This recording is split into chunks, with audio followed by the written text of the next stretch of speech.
The pain of our past persists to this day.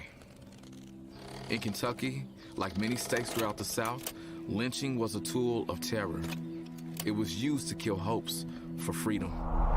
It was used to kill my ancestors.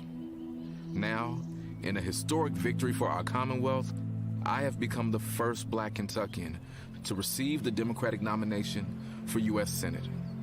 My opponent, the very person who compared expanded health care to slavery. The person who said he would have opposed the Civil Rights Act. The person who single-handedly blocked an anti-lynching act from being federal law. The choice couldn't be clearer. Do we move forward together? Or do we let politicians like Rand Paul forever hold us back and drive us apart? In November, we will choose healing. We will choose Kentucky.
BetOnline is the fastest and easiest way to wager on all your favorite sports contests and events with first-to-market odds and lines. What's up, y'all? It's your man, Lloyd Spence. And listen, all you got to do is find your reviews and news for every league, including Major League Baseball, NFL, NBA, NHL, combat sports, esports, and even golf, all at betonline.ag.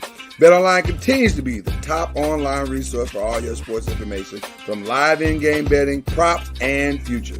So, head to BetOnline today and use your mobile device to join today and make your first sports bet. Use our promo code BELIEVE50, that's BELIEVE50, BLEAV50, to receive your 50% welcome bonus on your first deposit. It's BetOnline, it's where the game starts. Tell them the Noisemakers sent you.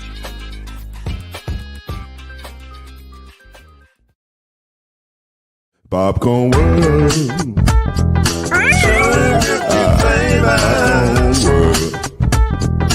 Popcorn World. Yeah.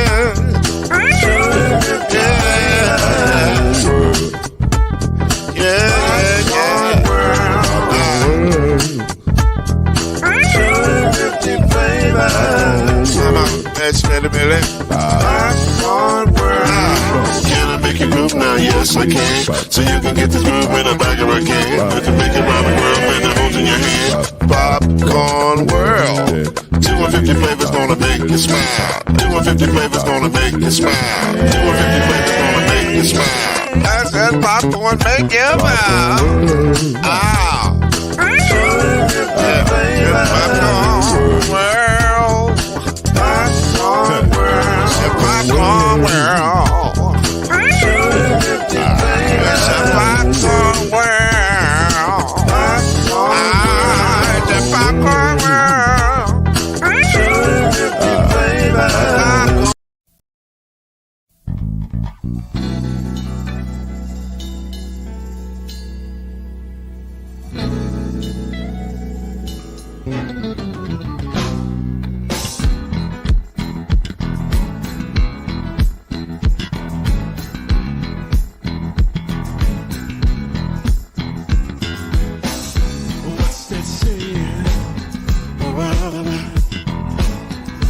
Breaking down the rumor and smelling out. Speaking for the people who will slow around. Taking truth to power with the whisper and the shout. We're talking noise. Oh yeah, talking noise. Hey yeah, say it again, say we're talking noise. Talking noise. Really don't have time to fool around. Never noise keeps us lined up. When truth divine, the sound that you hear is the sound of success. We're talking noise. Oh yeah, talking noise. Yeah. We're talking noise. Oh, yeah. Talking noise. Say it again. We're talking noise. Welcome to Talkin Noise, the daily podcast that brings you up to speed and keeps you informed about real issues affecting real people. With your host, Mr. Talkin Noise himself, Lloyd Spence. His beautiful wife, Mrs. Noise, Kenyatta Spence. The ever-informed Brother Noise, Alan Brown. And yours cordially, Uncle Noise, Shake Anderson. Come on in and join us as we reveal and opine today's most pressing issues. Real truth while having real fun. Talkin Noise is in your house right now. We're talking noise. So sit back and enjoy Talkin Noise. Talking noise. We're talking noise. Talking noise. Talking noise. 2, 1, ready, come on.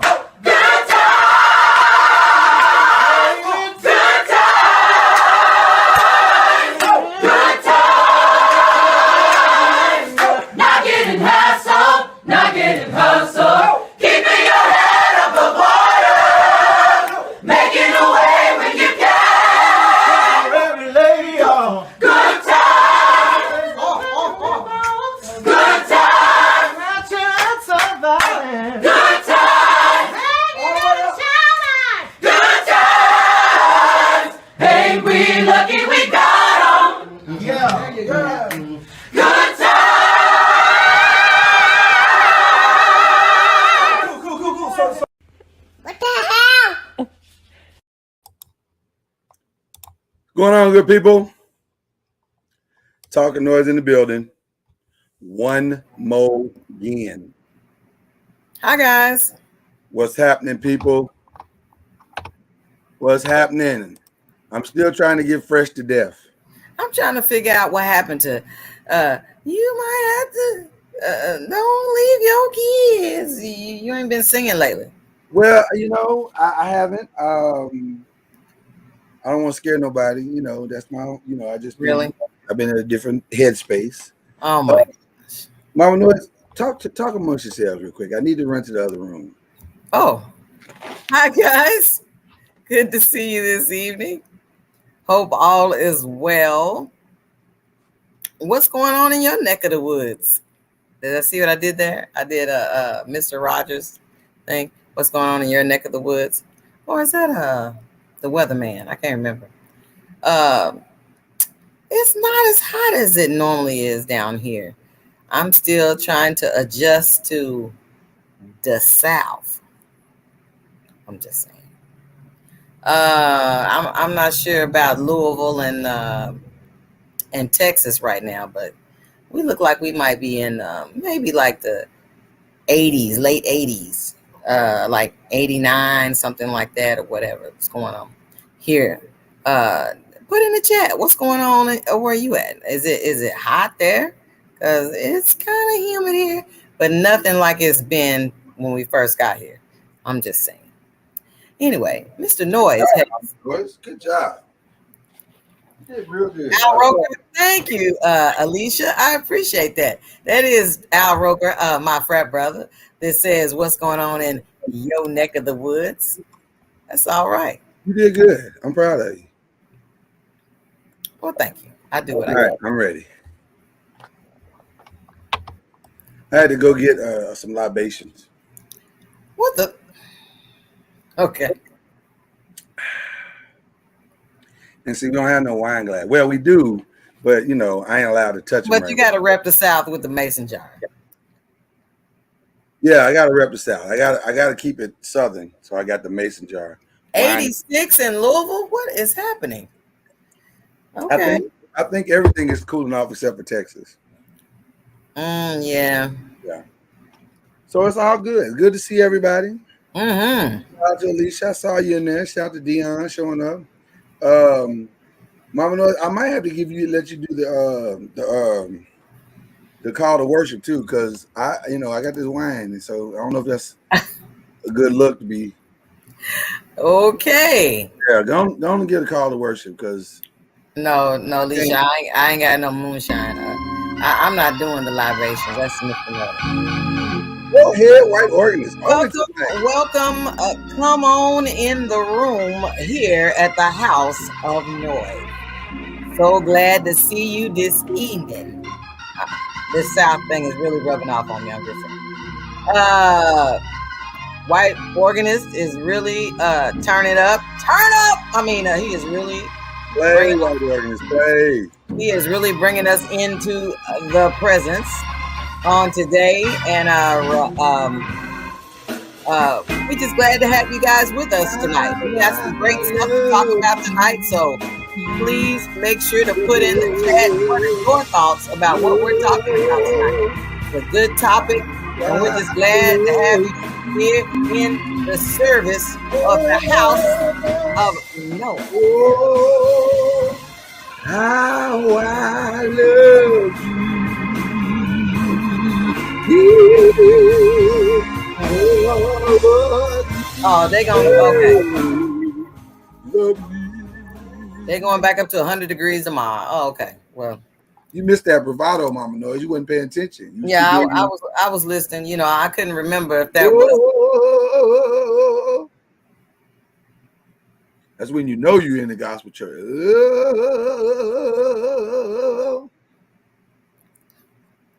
Okay. Got to let that vibrato sing. Like a car trying to tune up in the winter.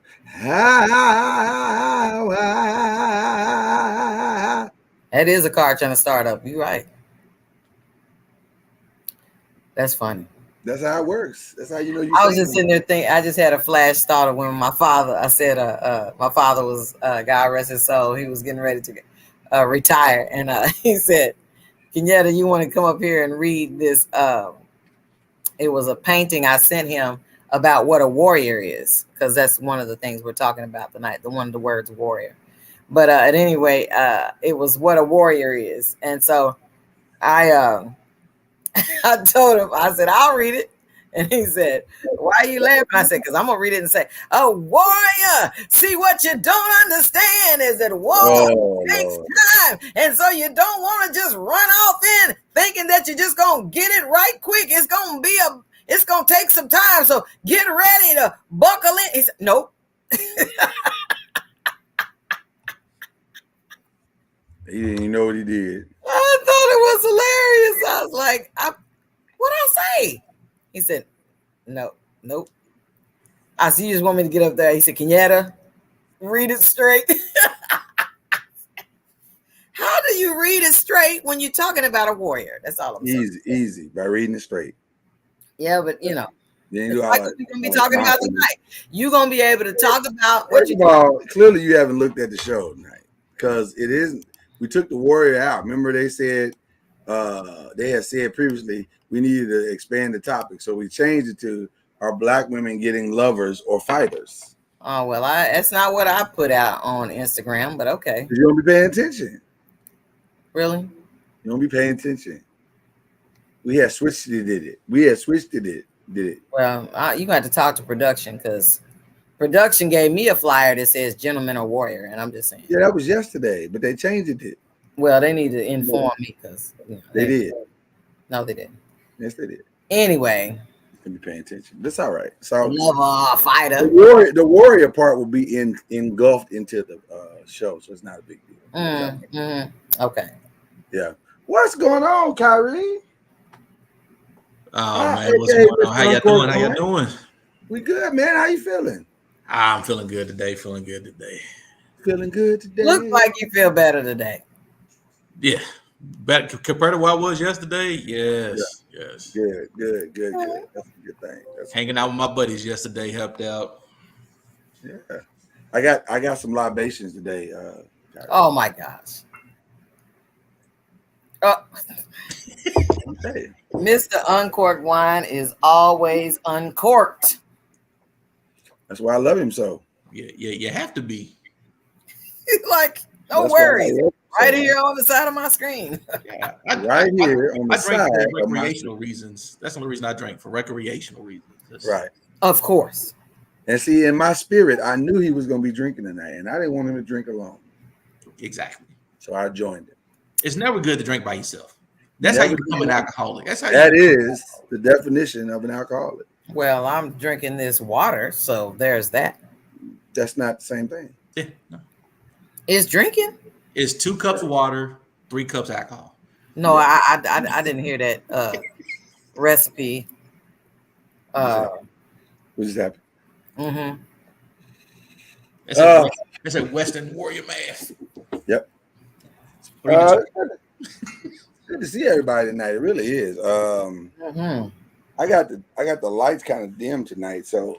Oh, and you got your incense burning. Huh? And you got your incense burning. I do have my incense burning. I have not burned incense since we got here.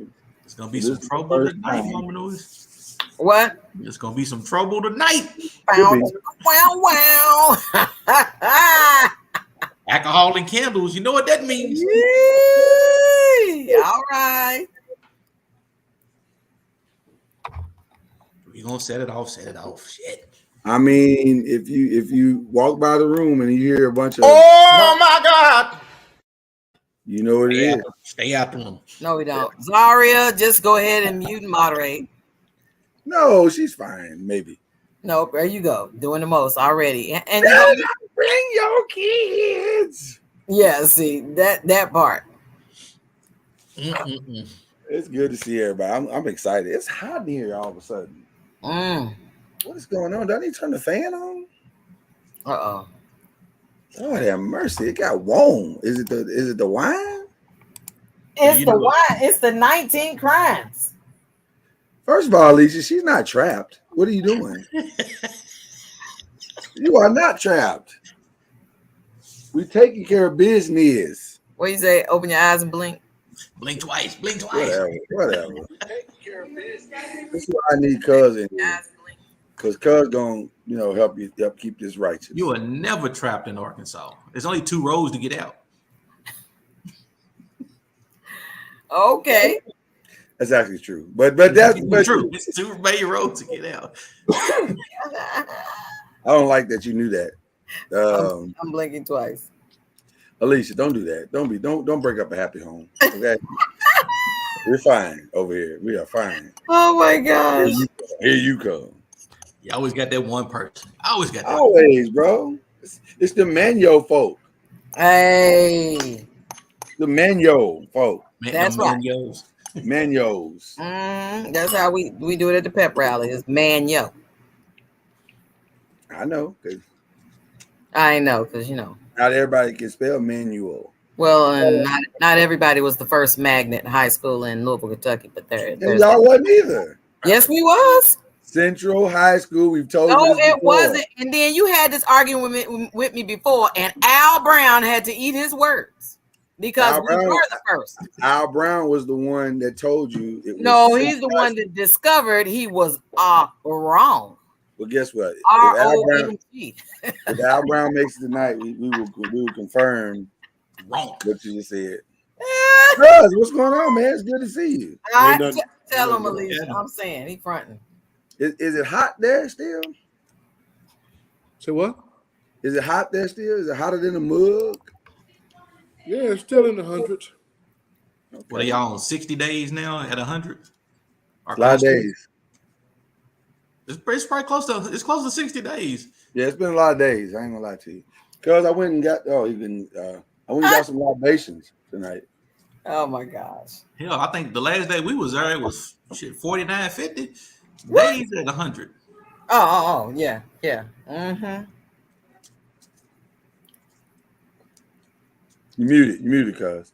You muted. I know that I was yelling throughout the house for other people to be quiet. Oh, you told everybody be quiet. I mean, people out talking like, I'm not in my office, obviously, so I've had to move location because my daughter took her computer. I mean, she took like her ball and she ran.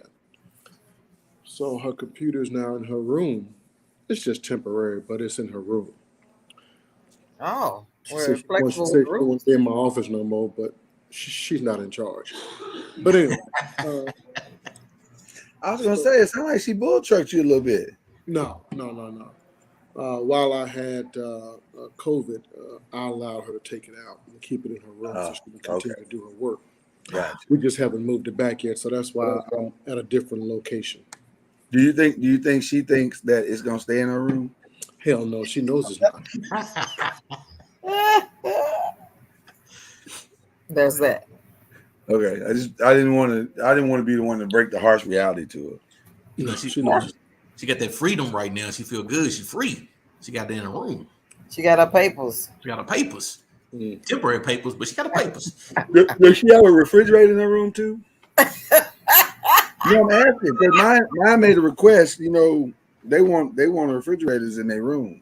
And we said, Mama, no, you gotta pause and give me a second to get to it. You can't just run it that fast. But I'm ready. No.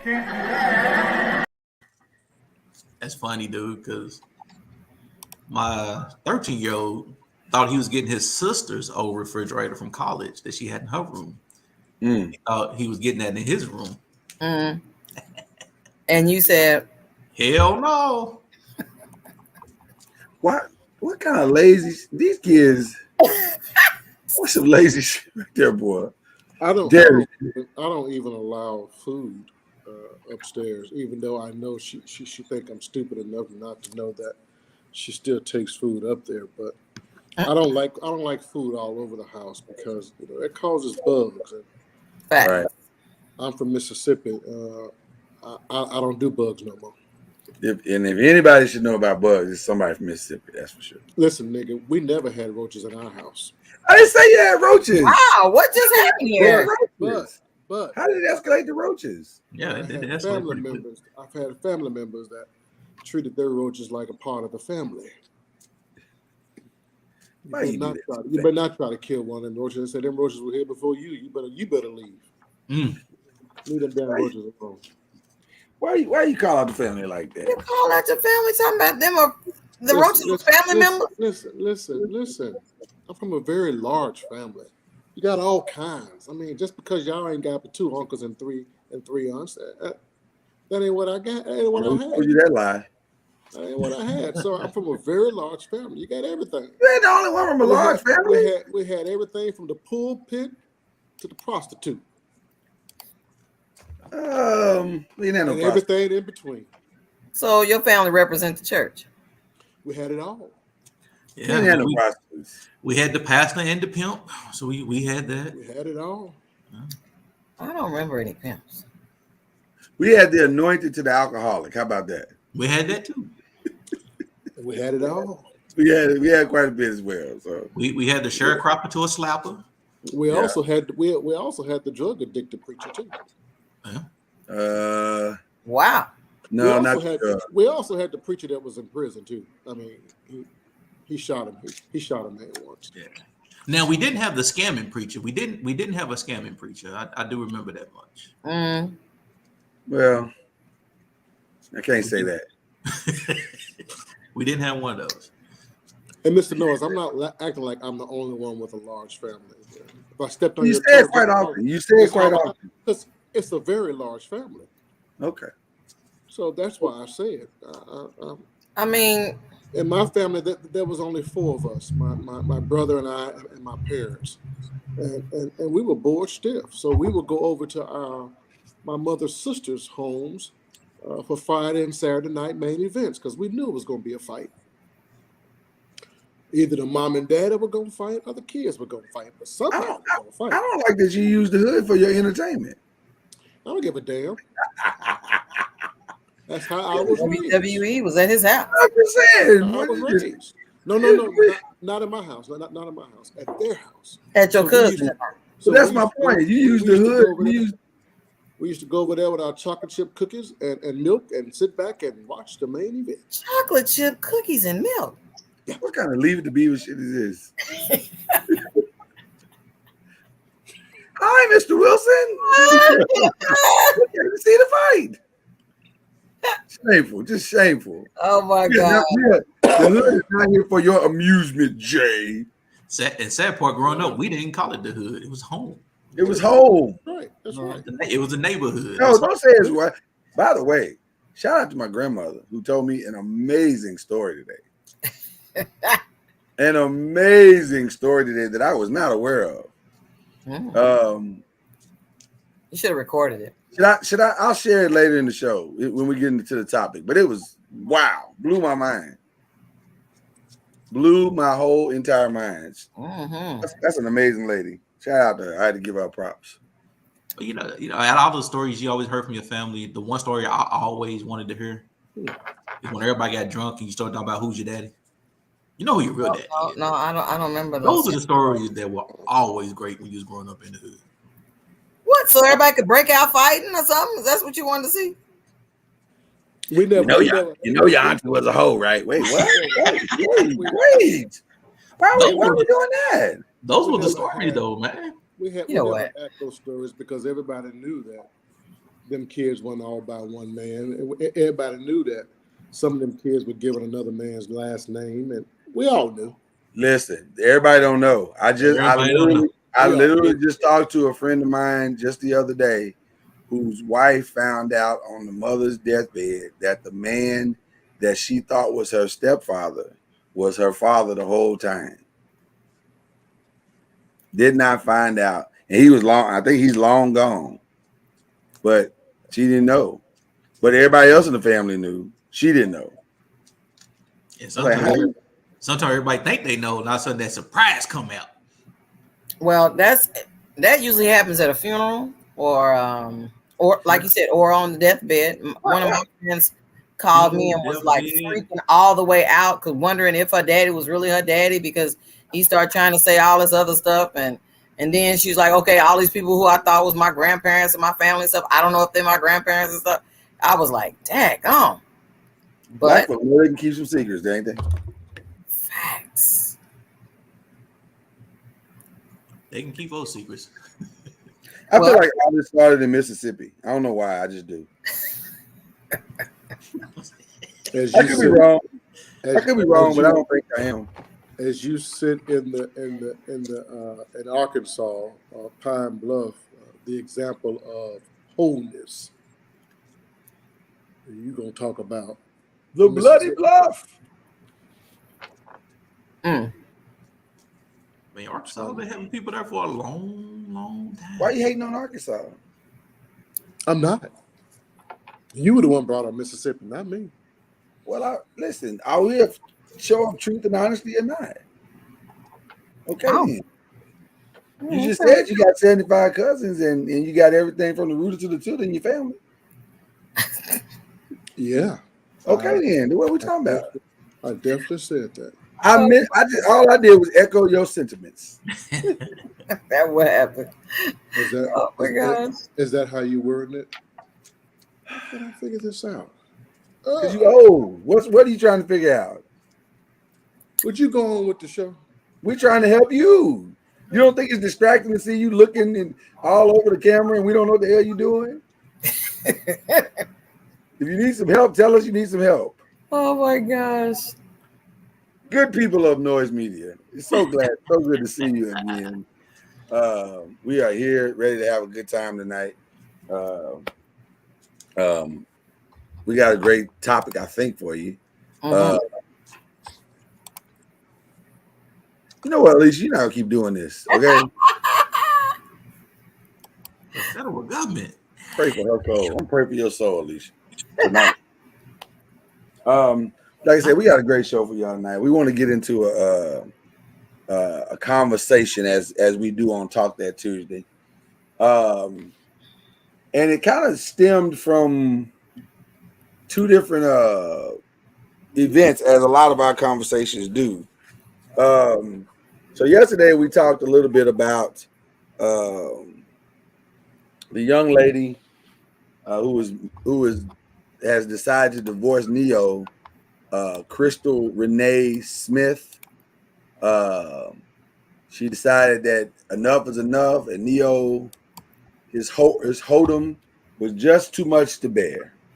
And she said she was tired of him sleeping with all these prostitutes and putting his face in places he shouldn't, and his thing-a-lang and all that stuff.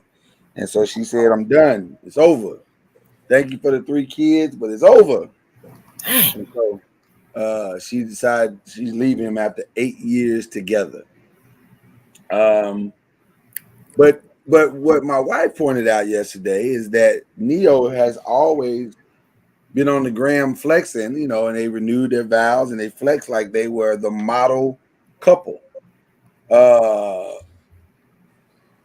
And also I reminded everybody that his music reflected that of a relational type guy, a monogamous relational type guy.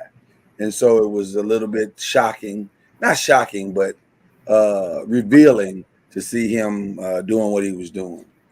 In addition to that, a story broke on, I guess it was Sunday night, where a young man was with his wife. I guess he was with his wife, and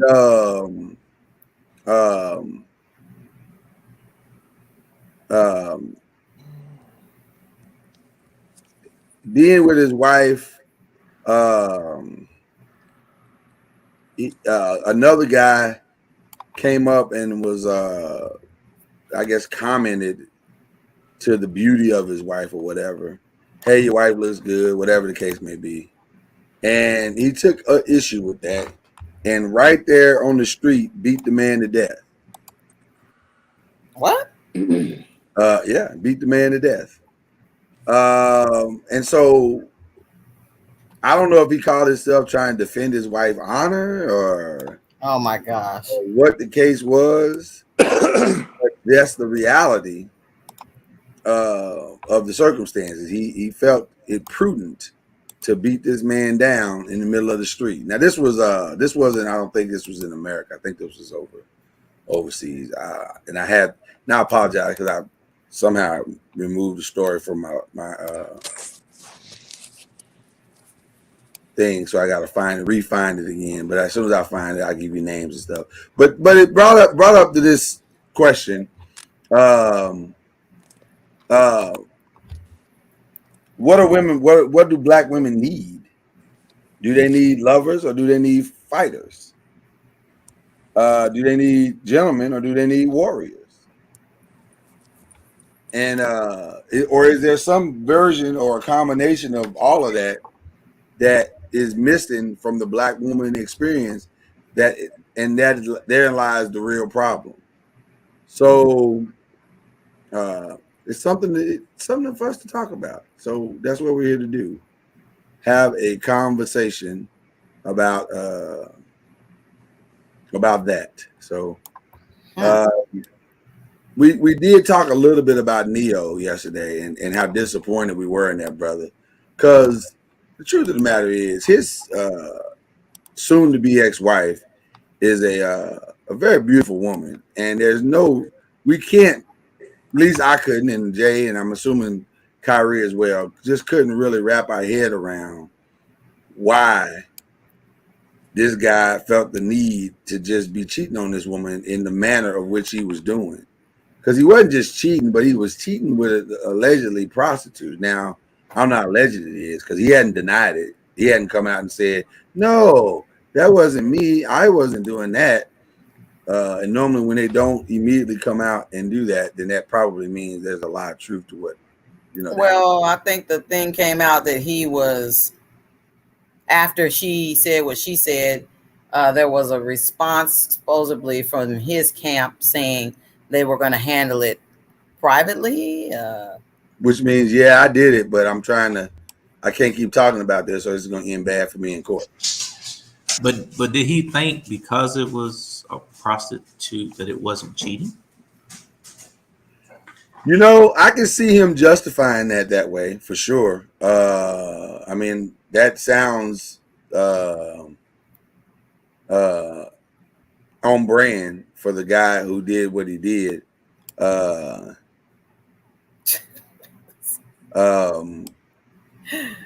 my God. Technically, I didn't cheat. I paid for it, and that ain't the same thing. I didn't love her. Oh, that makes it way better. Wow. I don't know. Last week we talked about can black men be lead anymore, and that was a very spirited conversation as well. But I also would like to add or get into this conversation tonight about whether or not we can truly, like, what do they, if we're gonna lead, what should we be? Should we be lover, fighter, warrior? What should gentlemen? What example is the best example? I don't know. I would hope that they're all of them rolled into one. I'll explain that. I would hope that they're a fighter for their family. I would hope that they're a lover of their family, lover of their wife. I would hope that they're a gentleman to their wife and before their children. And, that's why I said all rolled into one. Okay. The interesting part about the question to me is our personal interpretation of what each one means. Because I know a lot of gentlemen assholes. Like, they'll open doors, they'll pay for the dinner, they'll treat the woman like a queen. And then right up until the point where they get what they want, and then they flip the script. I don't know who sent this video to us. It may have been Cousin, it may have been Ron, and we all just kind of reflected on the video. But there is a video about a young lady that was, as they say, flued out. Oh yeah. Have y'all seen this video about Yeah. the young lady that got flued out? And Flued. yeah, and then let's just say the fluing didn't quite work and end the way that people thought it was going to end. I thought I had that video. Do we not have it? Bad communication. Y'all talk amongst yourselves. I thought production had taken care of that, and it looks What is like happening, production? well, production didn't. They do the best they can, and then sometimes. I think I sent it out yesterday, didn't Was that you? Okay, I knew it was somebody that sent it out. Yeah. I sent it to you Sunday. Talk amongst yourselves while production makes up for its horrible mistake. Mm-hmm. I got your back. Mm-hmm. Your thoughts on the video, since you're the one that kicked this off? My thoughts on the video? Yeah. It was poor communication. So looking forward to hearing that. Go ahead. What'd you say? You think it was just poor communication? That's it? What the poor communication? First of all, you knew what you was asking for before you flew out. You knew what was going to be asked of you when you got flued out. And the fact that y'all didn't have them arrangements already made before you got on the plane and all that, come on. So I mean, it's not like you didn't know what was going to be asked, especially in this day and age. This is not like this stuff is secret. You know exactly what somebody is asking you to do when that happens. You on mute, Lloyd? You muted. Well, but like you low key blaming her. Now I'm low key blaming him because he's the dumbass. Oh, okay. Back to the first question, because we didn't get the answer. I'm not sure we have moved on or not, but well, it's all inclusive. It's all inclusive. Are we to be lovers and protectors, fighters? Well, Mama Noah said we're supposed to be all the above.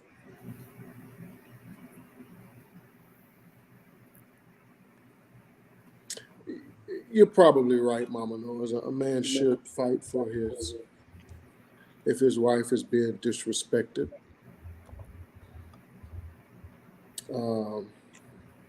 In a very potentially harmful situation, he should do his best to get her out of that.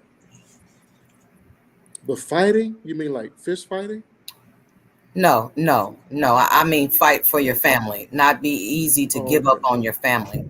And to piggyback on what you just said, as a real woman would not put her husband in a compromising position, right. So that his safety is compromised, compromised or the type of situation where his life could be put in jeopardy, all because you want somebody to stand up for you. Some stuff we just need to stop putting ourselves in situations where he would have to. But sometimes that's also maybe depends on how fine she is. That may be unavoidable. It just may be. I mean, sometimes you can have a chick so bad. I mean, every man in the store said, "Damn," he just said it to himself. But have to fight every night to prove my love. You always got one or two that just want to be, bold, minus the beauty, and you can be bold, minus the beauty, and we'll confront her. Well, there may be some situations. I'm just saying that don't put your husband in the situation when it's something that you could. I mean, I've had situations happen, and I've dealt with them. I've only had one out of 23 years of marriage that I've had to involve my husband. One. And he handled it excellent. He handled it. He didn't go up going off being the angry black man. He let him know. Married to me. Let me be clear. They say you capping for these chicks because I don't know what that means. You got to explain. That you be riding for these chicks and instead of riding for the fellas, you be riding for chicks. Basically, you're a defender of the earth. There's nothing different that you haven't heard already. Unmute out. Al's here, by the way, in case y'all didn't recognize who that was. Capping means you're covering something up. Yeah. You're lying. You're covering You're something lying. up. Yeah, That's what capping means. Right. Oh. So you hear the young people say, no cap, no cap. Oh, it means you're lying or you're No lie, no Right. lie. Okay. Right. No cap means you're not lying. Right. So Kyrie said they didn't work out all the details because Mom Noise said we should be all the above. So it does make you wonder what happens when the fight moves from fighting for the woman and then to more what we see now going on in our society where we're fighting the woman. So let's check this out. You done flew all the way out. Look, she done flew all the way out here. You really gonna record me? No, I'm recording this shit. They need to know. You really gonna record me? No, they need to know. I done flew her all the way out to LA. She won't give me no cheeks. Nigga, We you lame. been FaceTiming. Come on, we been FaceTiming every day. I don't give a fuck. No, we been FaceTiming every day. And you really taking me all the way back to the fucking airport? You really taking me back to the airport? You on the phone? Yes, you going to the fucking airport? Yes, you going. And you taking me back to the airport because of what? Tell me why. You give me no cheeks. Nigga, I'm not fucking obligated to give you no what? I flew you out. Nigga, what are you talking about? Nigga, you're lame as fuck. No, you're lame as fuck. No, you're fucking lame. You're lame. Just take me to the fucking airport. Just get me there. Just get me there. Walk around my crib, titties out and stuff like that, taking showers in my shower. Nigga, it's my body. What are you talking about? I don't care. You can't. I don't have to give you my coochie. Are you okay? No. I don't have to give you my coochie. Laid in my bed? No. You about to get dropped off. Nigga. At the airport. Oh, I don't even know why the fuck I came here. Look, she didn't want to give me no cheeks. Nigga, get the fuck out of here. Stop recording me. I cancel your flight. Buy your own ticket. Whatever. About to get out of my I cut the bill. Before you fucking crash and burn us. 4 minutes Get the worth fuck out of here. You lame ass nigga, because you ain't getting no fucking coochie. Get out. Nigga, get out my car. Whatever. Just get out my car. Just make sure you give me my fucking confirmation number. What? Ain't no confirmation number. What you mean? Ain't no confirmation number. I cancel the flight. What you mean you cancel? I cancel your flight. Buy your own ticket. You been trying to go on the cheeks? Nah. Yeah. Get your bag. I ain't even getting your bag. Here, your bag Nigga, right there. I came here with nothing. Are you serious? Cool. Go. I'm dead serious. You ain't want to give me no cheeks? You got a deal. Nigga, you're lame as I'm not fuck. paying for your ticket. Because you can't get no coochie. I'm saying you gotta go. You gotta go. I'm not paying for your ticket. I'm not paying for none of that shit. I don't care about none of that shit. You're lame as fuck. Hey. You can't get no pussy. All right. Buy your own ticket. Buy your own ticket. Buy your own ticket. She gotta buy her own ticket now. Fly yourself out. I done flew her ass out. Now she don't want to give me no cheeks. So that is the circumstance by which the young lady found herself in. And what was going around on the interweb is who was right. So what really sparked this for me was the fact that it was a question. Who was right? Is that what we are in society? Who was right? Wow. He made her get out the car, canceled her ticket, and go buy her own whatever. And now everybody's saying, well, he got a point. You know, my mom always said, make sure you have enough money to pay for your own stuff. Don't be catching no flight out somewhere. Somebody, you know, all that stuff should have been discussed before she even got on the plane going out to some random dude's house, spending the night, taking showers, laying out in the bed and stuff like that. Of course. By the way, he flew her out on Spirit, so I'm not sure that's actually being flown out. Well, I mean, okay. But still, it may not be the same thing. He had an expectation. That was a chance in itself. The fact that you was on Spirit, right? And he had an expectation. And I'm wondering, what was y'all talking about before she came out there? Was you talking about? But Mama Noise. Let's look at the bigger thing, though. Okay. People are really on social media with this video that went viral, 1.3 million on Facebook. Having a real debate as to whether or not there are two sides to this. Mm-hmm. Now, I'm not surprised, Lloyd, but the irony is I watched a podcast maybe yesterday, maybe even the day before, and a mixed panel, of course, but the first two individuals that answered the question with a resounding yes, hell yes, were the two women on the panel. Oh, their opinion was absolutely we effing if it's an all expense paid vacation. Absolutely. And then they went into details talking like on the beach, on the balcony, blah, blah, where they was going to give it up at. So to tie it all into the part I missed, not technically missed, but I was listening to. Right. We are unfortunately as men caught in a grayish area for women because, in my opinion, women don't truly know what they want. They want to be the boss bitch. All they want is good sex. They don't want a man to protect, provide for them because they can do that themselves because they a boss bee. Until they're in that relationship or that situationship and they say, well, you know what? I just want to be delicate for a moment. I just want to relax for a moment. Well, that's what the good Bishop T.D. Jakes was talking about in his message. And by the way, I have not confirmed this, and I've tried to confirm it. I don't have any information to give to you other than the rumor. So I'm telling you in advance, this is a rumor. And the source of that one rumor makes me skeptical anyway. So. Exactly. But according to the rumor that there has been a serious membership backlash at the Potter's house with black women who were deeply offended by the things that he said in that sermon. And a few weeks back, the one we talked about here on the air, where kind of alluding to what Alan's talking about now, that it was black women are being raised to be men. And so people are, according to this source, which I'm not sure if the source is legit or not, but according to that source, the membership has died down because of that statement, and Bishop Jakes is catching a little flack for that statement. We need some on the ground reporting. We need somebody in there to run through there on stuff. Yeah. Somebody that ain't that far that can drive down there. No, somebody that said they was in the gonna area go by that's there been one dying day. to go. You're right. That's been dying to get by there. Yeah, this person been want to go for a long time. I talked about it for about a year and a half now. I believe you're right.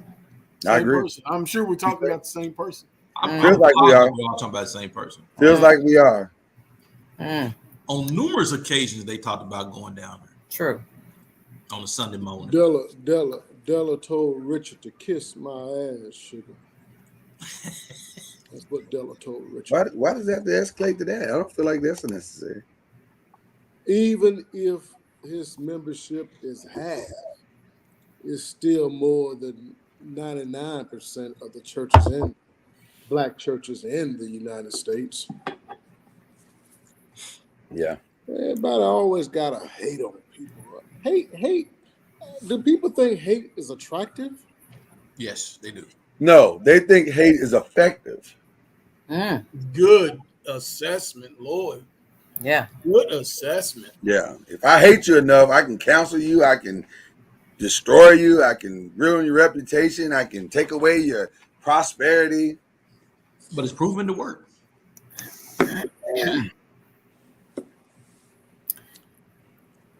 Well, see, what I want to know is that, you know, I'm trying to figure out how they came to this place. Because, you know, like I said, it does start at home. What you've been taught.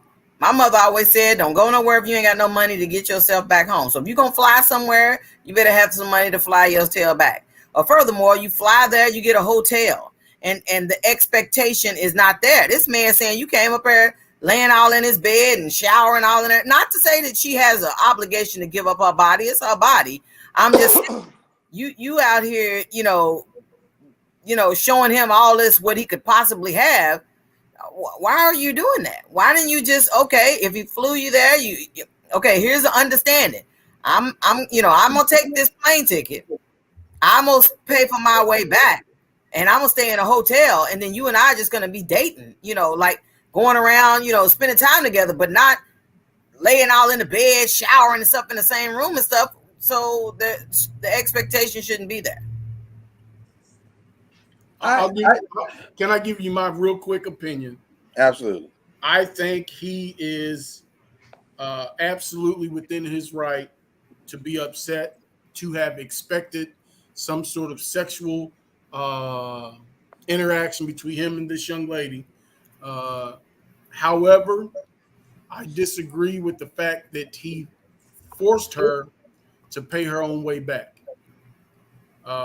He flew her out there. He should be responsible enough to get her back home. Hey, this ain't working out. I thought you was gonna drop. How did he say it? What was the words he used? Give me them cheeks. Yeah, I thought you was gonna give me the cheeks. You not. So I'm gonna take you on back to the airport. I don't put a lot of faith in this dude. I don't disagree, but see, that's just it. So you just said something, and you and Al just said something. I don't disagree that a discussion should have been had. But at what point does the honor of your black mandom kick in and you say, okay, this didn't work out like I planned, but I, as a black man, I got to do right, even though she did wrong. Because maybe she led him on, right, and led him to believe that he was going to get the cheeks. Maybe she was saying all the right stuff, and okay, boy, I'm gonna blow your back out. And then, like he said, she had her titties out and everything, and okay, I get it. But until she, gives you permission, you don't have permission. So because you never got permission, that's the game. So now, do you act like an asshole because so that's the lover, the fighter, the gentleman, and the warrior of it all. At what point do you maintain who you are supposed to be as a black man, regardless of whether or not the woman does what she's supposed to do or not? When you stop worrying about likes on TikTok, Facebook, and Instagram. He could have did this entire situation because she didn't give him the cheeks. He could have simply said, you know what, this is not working. I thought we had understanding. Evidently we're not on the same page. I'm going to do the right thing, and I'm going to let you go back home. Here's your ticket. Get in the car. Take it to the airport. He did not have to put it on social media. Yeah, I don't know. That's the part that makes you go. Because he did it for the likes. He did it for the attention. He got him. He got the likes. Right. The viral. It's viral for sure. Everything that he did, he wanted to make her feel bad. He wanted to embarrass her in front of all the people that's going to watch the video. He wanted revenge. Instead of just saying, let me go and take you back. Let me go and let you get back on your plane and go home. He wanted revenge. That's all that is. But it feels like when you see somebody do that, Ron, that now we as a society are becoming what my pastor likes to call bitch ass niggas. And so what happens when we go from holding the mindset of a gentleman, a lover, and a fighter, and a warrior to holding the label of a band? But again, like You went mute for some reason, Ron. Yeah, I was just trying to figure out what else he really could have done other than pick his ball up and let her go back without embarrassing her. Tim said chicks are going out with guys, going to dinner, they ain't knowing they have no interest in him just to get a free meal. Isn't that a risk you take? It's all risk. I say that part. That's of supposed it. to be guaranteed. I need a new word for it. Is that supposed to be guaranteed intimacy? I'm trying to get my word right. I guess I've been out the game too long. Thank you, baby. Because I thought that was part of it. What's that, Al? So it's better. I've been out of the game for 23 years. Right, I've been out the game 23 years. So I guess I 24 if you add the one, the 6 months. But I thought that was part of it. I thought taking a woman out to dinner was not a guaranteed booking of ass. Let's dissect the meal and get down to the ingredients. Let's talk about The original problem is his expectations. Right. Why do you expect that? What makes you entitled to such degrees of her intimacy simply because you paid for a meal, simply because you paid for a flight? Why do you think you're entitled to that? And even beyond, and to that same point, why do you think there's never a possibility that she may say no? Like up until here's the deal. Up until the point that, well, I can't even say that. I was going to say up until the point that you insert, yes, you can still get a no, but you can get a no even in insertion. You can get a no. I changed my mind. Oh. No being new. You can get a no mid-stroke, little buddy. So right, it ain't until both of y'all bust one. It ain't really guaranteed. It ain't really. You get a no on busting too. Am I way off? Damn. A no can happen. Dude, a no can happen at any time. A no can happen at any time. And y'all be ridiculing me on this show talking about we can't put cameras in the room. But I'm saying, nigga, you need to be able to protect yourself because a no can happen at any time. Ain't but two people in the room most times.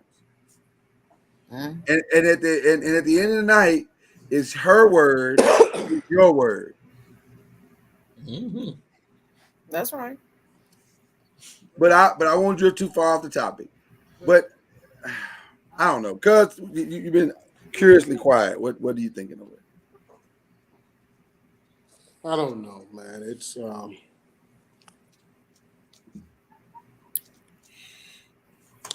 I guess the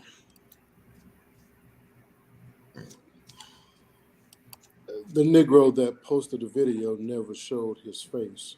Right. He only showed his Dodge Charger. Mm-hmm. And there's a reason for that. So he may have been trying to get revenge. But true revenge would have been to show yourself who you are versus just trying to make her look bad. If I'm going to fly you out, even if we have a verbal agreement, we've been talking phone sex and all that old stuff or whatever. If I'm going to fly you out for a weekend and you spend the weekend at my house, any man would have a certain level of expectation. Sure. But to be willing to attempt to embarrass a black woman like that speaks more of your character than it does hers. You mute it out. Can I ask the question in your mid thought? Just to clarify my terminology, should it be an expectation or should it be a desire? You know, they want that to be the outcome, but an expectation means, you know, that there's an obligation, which is why I said, how dare he expect that level of intimacy? Okay, then I guess I don't mean expectation. If you take it, I'm just trying to clarify me. Yeah, well, she's not obligated, but in your mind, you played it over in your mind. Hell, you even had the maid service to come in and dust where your ass can't seem to dust. Okay, I mean, you were determined to get things set up because you believe. I think we're saying the same thing It's going to be a powerful weekend. If I fly somebody out and put them up, and I think my ultimate desire, most men, is gratification. So yeah, most men. And to your earlier point, Al, there are a lot of women that would fulfill the obligation. They'd be like, "Well, listen, the least I could do is spread these cheeks for you." Well, that's what those two women on that podcast panel, immediately. They were the first two to answer. With a resounding hell yes. That's because we've told them who they are. We have convinced women that they are their ass. Some women actually believe it. So you think low of yourself, that low enough of yourself that because somebody fly you somewhere, you are obligated to give them ass, then you don't have any self-worth of self. What if she wants to give the ass? Is that okay? What if she doesn't want to give ass? Now, if she wants to, that's okay. But listen, is my ass worth more than a plane ticket? The reality is, let's just say you spent $1,000 on the weekend. I don't know how you spent that much because she stayed at your house, but and she flew out Spirit, so exactly. But let's just say he's only at $75. Let's just say she kept your lights on and she kept flushing your toilet. She was really hydrated and she just ran up your bill and your $145 then. Your overall cost was $1,000. Okay. Well, if you're dating any female, but for 3, 4, 5, 6 months, and you don't get the ass, you're going to spend more than that. Right. But see, here's the difference, though. These are not dates. I think we're misinterpreting. We're assuming that they're dating. This is a transaction. This dude's looking at this as a business transaction. No, I didn't get that, Ron. I thought he said we had talked on the phone many times, but talking on the phone and FaceTiming, it's a transaction. That's not. I see what Ron is saying. By definition, he was seeking a prostitute. I paid this amount. I want this outcome. But I kind of, they were involved in more than just a casual, with all the. Yeah. See, I think in today's generation, they think that's dating. And I think just keep in mind, Ron, they don't actually talk anymore. And that's where I think that's where and look, like Al kind of said earlier, it's where the line gets gray, the line gets blurry. You're calling yourself dating and having a relationship. You're not dating and having a relationship. You're setting up a transaction. A situationship is, I think, is what we called it a couple of days ago. Right. I mean, they're not out there dating. And you can tell by the way he was talking to the lady. His entire thought process of flying her out was to get the cheeks. And he's probably been talking about that to her every day that they've been talking. No, I don't disagree that he was definitely trying to get the cheeks. I just think today's generation sucks at dating. Like, they suck at courtship. And so in their minds, they make these arrangements as if it is relational as opposed to situational. You understand what I'm saying? Like, I think they're terrible at it, bro. Watch a young couple go out on a date today. What do they do the first time they sit at the table? Right. They grab their phones, they're sitting across from each other, and they think that's a real date. They think we're dating, we're out on a date. I got my phone, you got your phone. Oh, such just posted such. Oh, for real, that's funny. Let me show it to you. I'll show it to you. That's a real date to them. It don't involve no conversation. It don't involve no getting to know each other better. Don't even really know each other's last name. Barely know each other,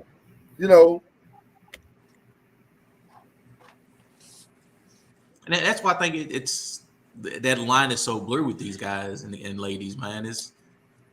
They have no clue what this is. It's all a transaction now. So how can you be a lover or a fighter or a gentleman for someone that won't even get to know you? Right. How can you? But do either of you understand what the getting to know you is? Your Instagram? You said courtship. What is that? Can I ask a question to the guys on this panel? And maybe I don't know how you're going to answer this. It's going to be very interesting. We've been drinking. Have you ever taken the same chick out more than once? Or even more than 15 days or 30 days or 60 days maybe before you got the ass. Absolutely. But the difference was I wanted to do that. I wanted to get to know that person. Hell no, I ain't done no shit like that. You know what is happening? See, you're probably the problem.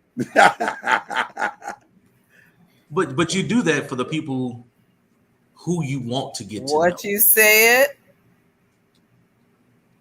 Because you know us, you know how we all know how we were. The ones that you wanted to get to know, you took the time to do the things that you wanted to do. The ones that you did not want to get to know, you did the shit as quick as fast as you possibly could. That was a decision that you made. That was the situation. That was the situationship. Wow. You're gonna spend time for the ones that you want. And you ain't gonna care if you don't get it in a day. You're not gonna care if you don't get it in a week. Because you're doing it for the long haul.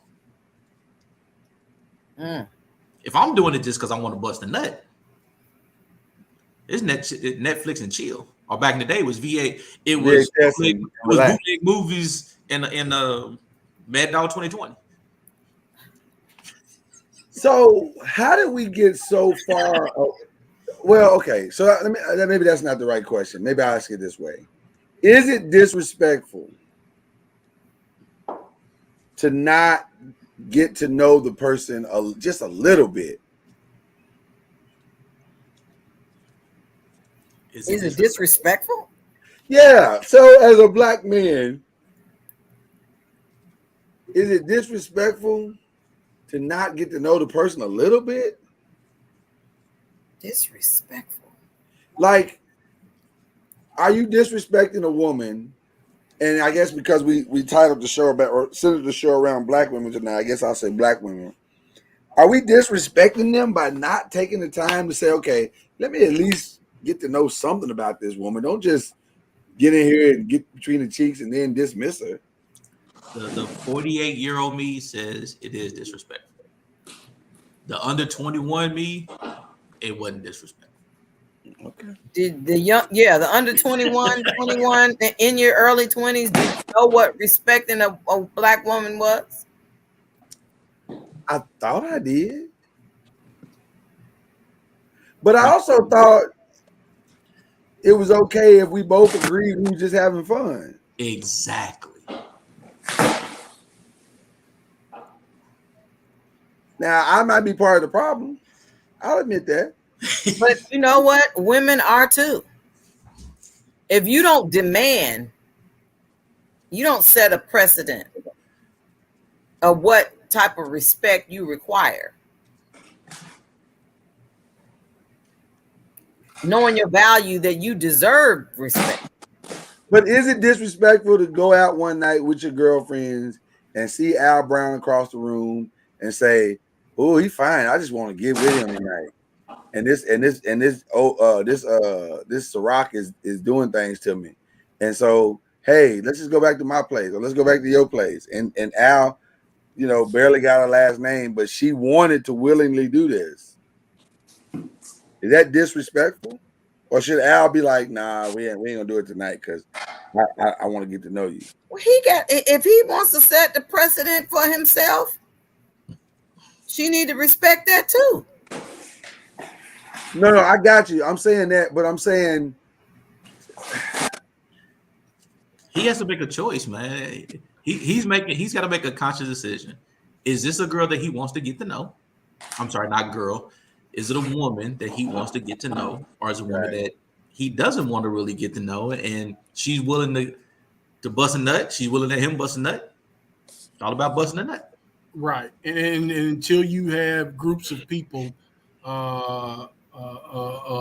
larger sect of society or of our community saying, I want more, I expect more, you'll keep getting the same thing.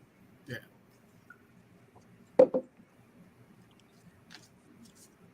Okay, so let's go there. Let's go all the way to the end of that moment.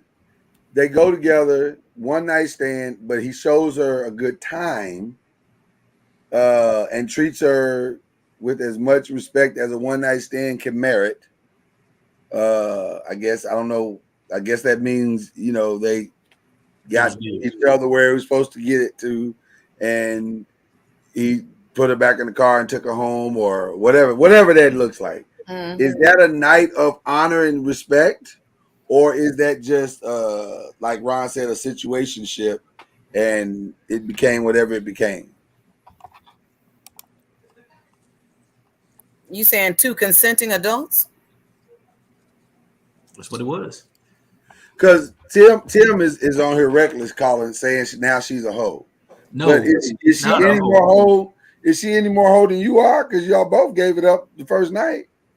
She's not. I mean, she's not a hoe. He's not a hoe. By his definition, I'm saying, aren't you both hoes? But if you want to go by the definition of what society call hoes, then yeah, both of y'all hoes. Right. She ain't no more hoe than you are.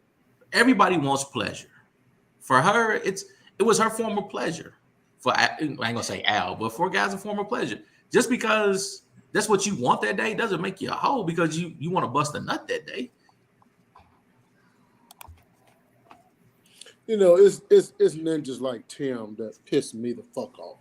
Oh wow, that escalated quickly. First of all, dude, you can't put 3 cuss words in a sentence after you come back. Nigga, you at least got to start with 2. I mean, he ran together like it was like he had the cheat code. Damn. See how that was? You just threw 1 curse word in there. It was very effective. Go ahead. I'm sorry. Very effective. Why are you so pissed the F off? Because we, as a male-dominated society, as the head, as the kings, whatever else we want to call ourselves, we have created this environment to where our women feel that their value is only between their legs, that they're not going to find love, that love is not even an option. So they're out here doing what they're doing because really it feels hopeless, helpless for them. So then you got ninjas like Tim that want to call out that in which we created. He said I lied on him. But is this not what he says? Treat a lady like a lady and treat a garden tool like a garden tool? Is that I just quoted him actually. Not really sure I lied on him. We can't create the environment and then turn back and put down that in which we've created. If men, listen, guys, the God honest truth. And I know it doesn't apply for every damn body, but the God honest truth. If men would do right by our ladies and treat them with respect and honor, we will have a lot less holes out there, if you will, Mr. Tim. So what does honor look like, though? What does honor look like? They out there hoeing because that's what most ninjas expect. Okay, but what does honor look like? You said treat them with honor. What does that look like? Can honor not be achieved in a one-night scenario? That was what I was asking. Well, I'm not talking about a one-night scenario. I'm talking about if we would come correct at a female, like that ninja did with that girl taking her to the airport. He could have spent that whole weekend and said, you know what, I'm gonna get to know her. I'm not gonna get the ass this weekend. But a true man, a true hunter, a true lion would have kept coming if he saw value in her, not what's between her legs. But I think that's why it ended the way that it did. I think he didn't see value in her, and I think he said the best I'm gonna be able to do is get these cheeks. That's as high as this ladder's gonna climb. And so I would say this. I would say this by her raggedy ass language back towards him. He might be right. It might not be a lot of value, but then again, that could also just be hurt. But again, the way she talked during that video, as much as they was talking on the phone FaceTime, she's always talked like that. He knew from the very jump before he bought that ticket with Spirit. He knew 99.95 exactly what he was gonna get. Can I ask the question? That's the elephant in the room. Excuse me. Why would you accept a ticket from somebody you just met?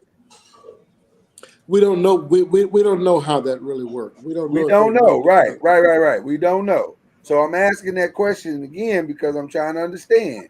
At what point in because they desperate, man. They desperate. Women are trying to find men wherever they can find them. The jailhouse, the courthouse, the pulpit, the church house. They don't care. They're just trying to find a man. That's going but that answers your question. Why did you take the ticket? So can I draw a parallel line real quick? Just real quick. Or a perpendicular line, probably. If we're looking to all my math people. Yesterday we said it's hard to believe that 66 women showed up at Deshaun Watson's house not understanding what they were showing up to. That's hard to believe. So why would this be any different? Why would she not have understood? Now, again, no obligation whatsoever. They were employed. They were getting paid money. And they knew what the whole scenario was supposed to be. Well, she was getting flued out. And I think she had a very clear understanding of why. Which is why he said she was walking around with her titties out and, coming out the shower. And she was probably being very flirtatious. Because in her mind, I'm going to do just enough to make sure I fulfill the ticket obligation, but I'm not going to. That was a form of negotiation. I want cheeks. Well, I'm just going to give you a little titty. Right. And that's the best I can do. I can't give you all the cheeks. I think it's unfortunate that, and I'm going to keep preaching this. It's unfortunate that on both ends of the spectrum, we've created such blurred lines that it's hard to get anywhere. That's where I'm at. On both ends. I think we may have discussed it briefly off camera the other day. We need to stop, and it applies to both men and women. We need to stop giving nuptial benefits to non-nuptial relationships. Yeah. We need to stop giving spousal benefits to our situationships and our bays and boos and all that stuff. Man, that shit ain't gonna ever happen. It has to, or we're gonna keep. Fucking ain't gonna ever stop. Or we're never gonna make the connection because the lines are gonna be always be blurred. Head back all you want to. I'm talking about the reality of life. Then you ain't gotta pay attention to me throwing my head back. What are we wasting our time for saying that men need to honor women? Why are we wasting our time? Why are you arguing that point when you're saying right now it's never going to happen? This ain't new. Yeah, but last week y'all spent a whole 3 hours telling us the standard is the standard. It has to happen. Just because I have sex with you before the 60 days, the 90 days, the 6 months, doesn't mean I have to disrespect you. Doesn't mean I have to treat you like a garden tool. You're a garden tool in my mind because of how I really feel about myself. That's a contradiction because you said you shouldn't be dating if you ain't, your intent's not to marry. So why are you having sex after 30, 60, 90 days if you don't plan on that being your wife? Again, it goes back to stop giving benefits to people that aren't marital goals. I don't give a damn if it's 10 days, 30 days, 90 days, 180 days. So stop getting ass for cash and start getting ass for rings. So I hate to keep it go poke the hornet's nest, but what is the standard? If I can get the ass within whatever the time frame is the standard? As long as I treat you right, I can get the ass, and the rest don't matter. You know how many women actually try to go by a timeline or a standard? A lot. Men just wait you out. That's all they're doing. They're going to wait you out. They know them first 10 days after your menstrual cycle passed, your ass is horny as hell. Okay, they just waiting you out. Okay, but that flies in the face of you and Mr. Popcorn World's argument last week. That's what we were saying last week. Where are these perfect dudes that can live up to the standard? You just said men will wait you out. But if the standard is date and, like Al said, do it and then it accomplish the goal of marriage, then who are these guys that agree to do this? Well, oftentimes in society, and I'm guilty of it, we use the word man and male interchangeable. I don't mean men. I mean males. I mean grown-ass boys. All they're going to do is wait you out. A man will do right by you. That's a mentality. That's not an age. So what is, okay, but you still haven't defined what do right by you means. Does do right by you mean I will wait until I put a ring on a finger, legitimize this relationship as a marital situation, and then be with you and only you? Or I'm going to have sex with you, but I'm going to stay with you, and we're going to go to the end to see what the end's going to be together? Well, it's up to that couple as to what they define their relationship to be. Some couples say, you know what? It's better to marry than to burn. So let's get this thing over with. We got 30 days. Let's get hot. Some couples say, you know what? Let's just have sex and let's get to know each other. Hell, some couples say, let's just move in together. Let's shack it for a little bit. Let's do that. Right. So it really depends on the couple as to the avenue they want to travel. But the bottom line is he still has to do right by her, which means be committed to her. That's the point. Be truthful with her and be committed to her. So the standard is commitment to that woman. We don't have enough of it. Okay. All right. But you do agree we need that, right? We absolutely need it. Would the commitment be better if women would hold out the prize of sex? Well, you just said that he just said y'all just wait him out. Y'all go to the girl to give it up to you. And then when the one that you really want. Well, Mama Noah, I agree with what you're saying, but even with what you just said, you said you give it to the one that you really want, right? You trying to hold out for the one that you really want. Yeah. So you go to the one that will give it up so that you ain't exactly waiting it out. You ain't exactly waiting. You just going to the one that will give you some. And then you saying, baby, I've been waiting for you all this time. Because the reality is you have the urge to merge too. So that's when we get caught up, because we get a couple of drinks in us, and he was nice tonight. He was nice. He caught me just at the right time. And he gonna get that ass. That doesn't mean she is a hoe or she is loose. That just means she got caught up that night. Men know that that's how it happens. That's why they buying you the drinks. That's why they're being extra nice. But she also knows that opportunity is going to be there with her doing that. Telling you, sometimes women and men, we lie to ourselves. We real good at lying to ourselves. We say, I'm gonna go on this date and I ain't gonna give him no ass. I ain't gonna give him no ass tonight. Everybody does, but we tell ourselves that lie to justify what we're doing. And some of us may even believe the lie. But again, you still know that opportunity is going to be there.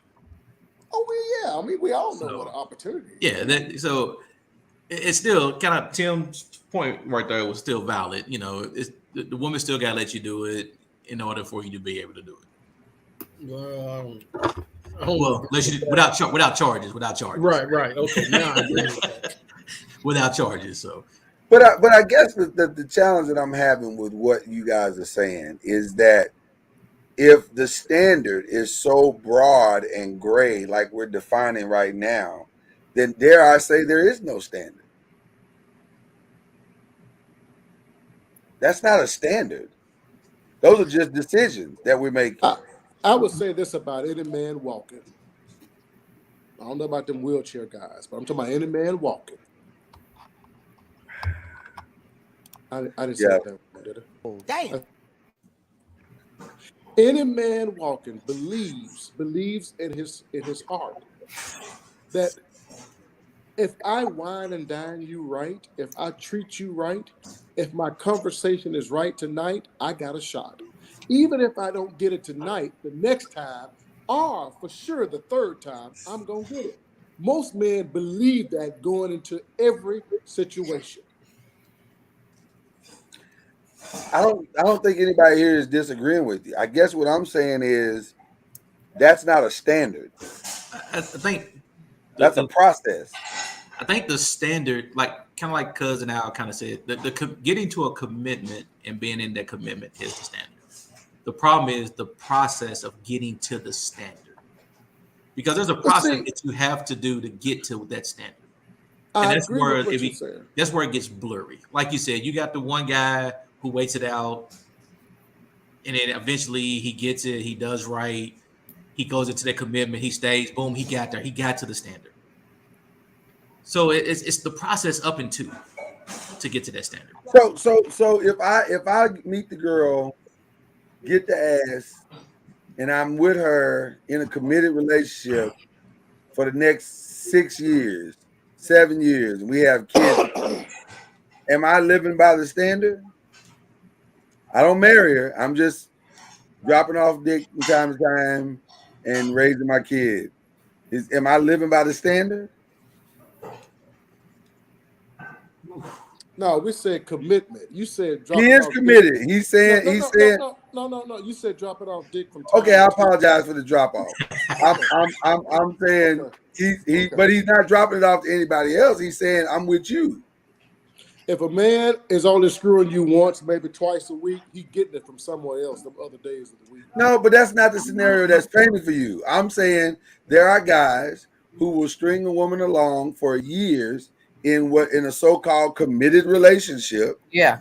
And he raises kid and he sees her and they jump, but he don't marry her. He won't marry her. Oh, we'll get married one day. I got to get my finances right. I got to get my situation right. And then we'll get married. And they 3 years in, 4 years in, 5 years in, 7 years in, 10 years in, and they never actually get married. That's fear. That's fear. I didn't say it wasn't, but I'm asking you, is he living by the standard? Nah. So are you defining the standard as commitment, then marriage? Is that the standard? Does marriage have to be part of the standard? Is really the question. Not for the individual couple, but for the community. The answer has to be yes. For the community, yes. For the individual couple, no. Problem is, I got to fix the couple. That doesn't make any sense. I got to fix the couple before I can fix the community. Mr. NOIZ, what you do in your home only matters to you and your spouse. I agree with that. But the raising of a family matters to the community. But they are raising a family. They're raising little Ray Ray. He just don't live there. I'm the daddy. I'm the pappy. But you're teaching them a lesson in not getting married, whether you think so or not. But you said all I had to be was committed. You didn't say I had to be married. God damn. What part of what I said you didn't understand? The part where you keep changing the rules. You keep saying, am I supposed to be married to the person or am I supposed to be committed to the person? Because I'm here. I've been with this girl for 7 years. We have a son. I'm raising the son. I'm knocking her down and giving her what she needs. I'm paying money to be able to make sure that Ray get his backpack and lunch for food for the week. But I'm not married to her yet. Am I committed? Am I showing the standard? I have plenty, back to my large family that you don't mind me discussing, I'm sure, Mr. NOIZ. Jump on in. I have plenty of cousins that were raised in that very situation you're talking about. Parents were not married, but yet they were together for 30, 40 years. So are they living by the standard? The problem with that, in my opinion, is unless you have the umbrella of, now this is from my Christian standpoint, the umbrella of marriage and the commitment that shows to the family and to the community. Unless you have that, then what you're doing in that home is really about you and her. It's not about the community. Listen, what Stedman and Oprah did was about Stedman and Oprah. Right. Stedman and Oprah could have sent a strong signal of the value of marriage and lifelong partnership in that marriage if they had gotten married. It would have benefited the community. How does that? So it did the Oprah and Stedman getting married. Oprah and Stedman was in the neighborhood 40 years. They did everything for the neighborhood. They raised their kids. They sent a signal that marriage is not necessary by not getting married. But isn't the commitment more important than the marriage? Isn't raising the kids to be productive citizens within that community, to help build that community, to help raise that community, to help strengthen that community, isn't that more than a piece of paper? See, Oprah is a billionaire. Stedman got money, but he ain't got Oprah money. No, he ain't got Oprah When money. you look at that works for them. But for us as a community, we build our wealth in marriage. That's how we do it. Generally speaking, it's a two-family income. And we're building and planning and working together to build that wealth. That's how it's done. In most 99% of Black families, we build wealth in families. But it's a difference to say you build wealth in family, because building wealth in family doesn't mean that we married. It means we together as a family. Your definition of marriage is that part of the standard that you have to be married. I think it's the question. You can still do everything a married couple do. You can still raise your kids no different than a married couple. You can still help your community no different than a married couple. But is the standard that you have to be committed and you have to be married. And the reason why I bring this up is because of what y'all were saying last week about y'all were talking about the standard had to be marriage. And I didn't argue with that. I was like, okay, yeah, that sounds right to me. But now we're saying, well, it's up to the individual couple. Okay, well, wait a minute. So am I supposed to say to show the same level of commitment in a non-marriage situation that I do in a marriage situation? Am I supposed to fight for this woman and die for her and be the lover, be the gentleman, be the am I supposed to do all of those things for a woman that has not taken my last name or put a ring on it?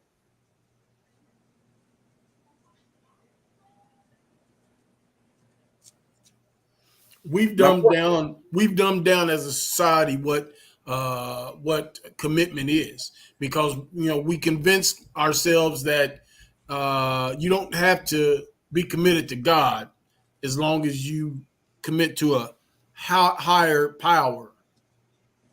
So you don't have to be married as long as you are monogamous, and so on and so forth. So we've dummied down the level of commitment across the board. I've heard people say all marriage is a piece of paper. It's been said.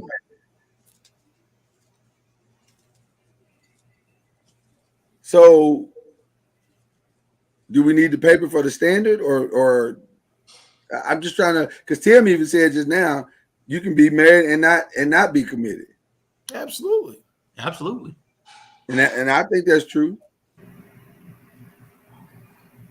The reason why this is a fascinating thing for me is because in order for shit, because we talked about these Black men leading in the community, leading their families, leading to whatever. If we can't even get the commitment to the family right, how can we lead the community? How can we lead the family? How can we lead these Black women? We can't even get the commitment part right. We can't even define what it is. When does it start? How do I know I'm doing it right? That's not a good thing. Hmm. I don't disagree with what Cuz said that the marriage does bet more. Seeing married black people does help the black community because I think it shows a sense of completion for young black children to see that connectivity of a man and a woman raising their children in hopefully a reasonably healthy home. I think that does a lot for the community. I remember there was a couple that lived across the street from my grandmother's house when I was growing up.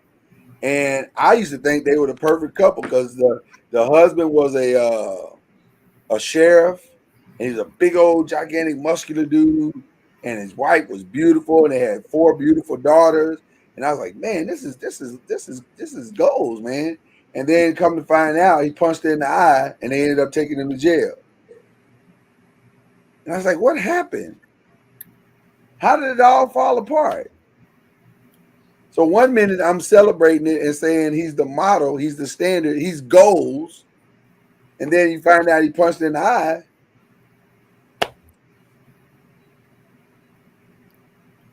And He beat her ass too, by the way. Yeah, that's the crazy part. So I just like you, I got a story of a family. Walked down the street today. For 30 years they was together until he passed. 30, 40 years. You see him walking down the street. You see them raising their kids. You see them in the park with their kids. See them in the store with their kids. They're doing everything with their kids, raising their kids in the community, doing everything right. I didn't know they was not married until he died. Oh, wow. I didn't know. Nobody knew that they wasn't married other than him, his wife, and it might have been a couple people in the family. But he did everything the right way, raised his family, raised all his kids, but they was never married. Nobody knew. So I asked the question again. Why is it that we're saying you can't still have the community and raise a family if you're not married? Yeah, I don't know if you can't. I guess why I'm asking the question is because I'm trying to see. I'm going back to kind of bringing the other conversation full circle because I'm saying, what is that standard, and how do we know we're doing it? And should it be more married people? Are we to only follow the married couples in the community because they're the ones that are ultimately doing it right? See, I can't say that when I can see other families that are doing it right. I don't know if they're married or not.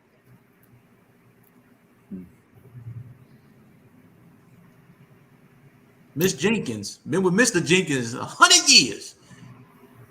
They may never been married, but they did everything the right way in their eyes. And again, I'm not telling everybody I'm against marriage. Just I want to make sure everybody understand that.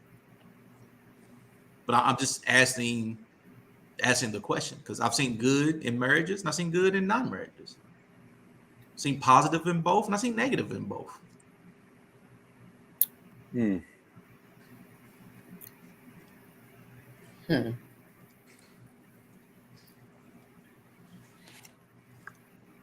I promise y'all a good story. I'm gonna give you that good story.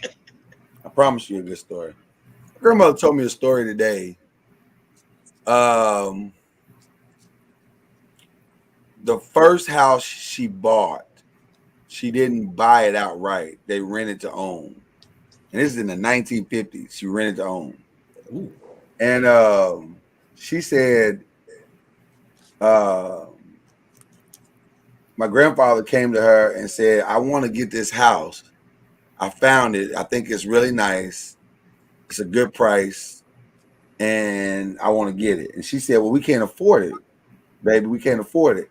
And he was like, listen, I got it worked out. I think we can do it. She didn't know that he had set it up with the owner that they could do a rent to own situation. So this is 1950. So they were paying like $65 a month to rent this house to own. And so at the end of the year, the full year's lease, the thing is that he was supposed to put a down payment down, like maybe $1,500, and that would be the lock-in of that plus the money you'd already spent. Right. Would be the lock-in to be able to now flip from a rental situation to a buying situation. So both hardworking people. My grandmother's teaching school. My grandfather's working where he's working. He's a supervisor at his job, whatever.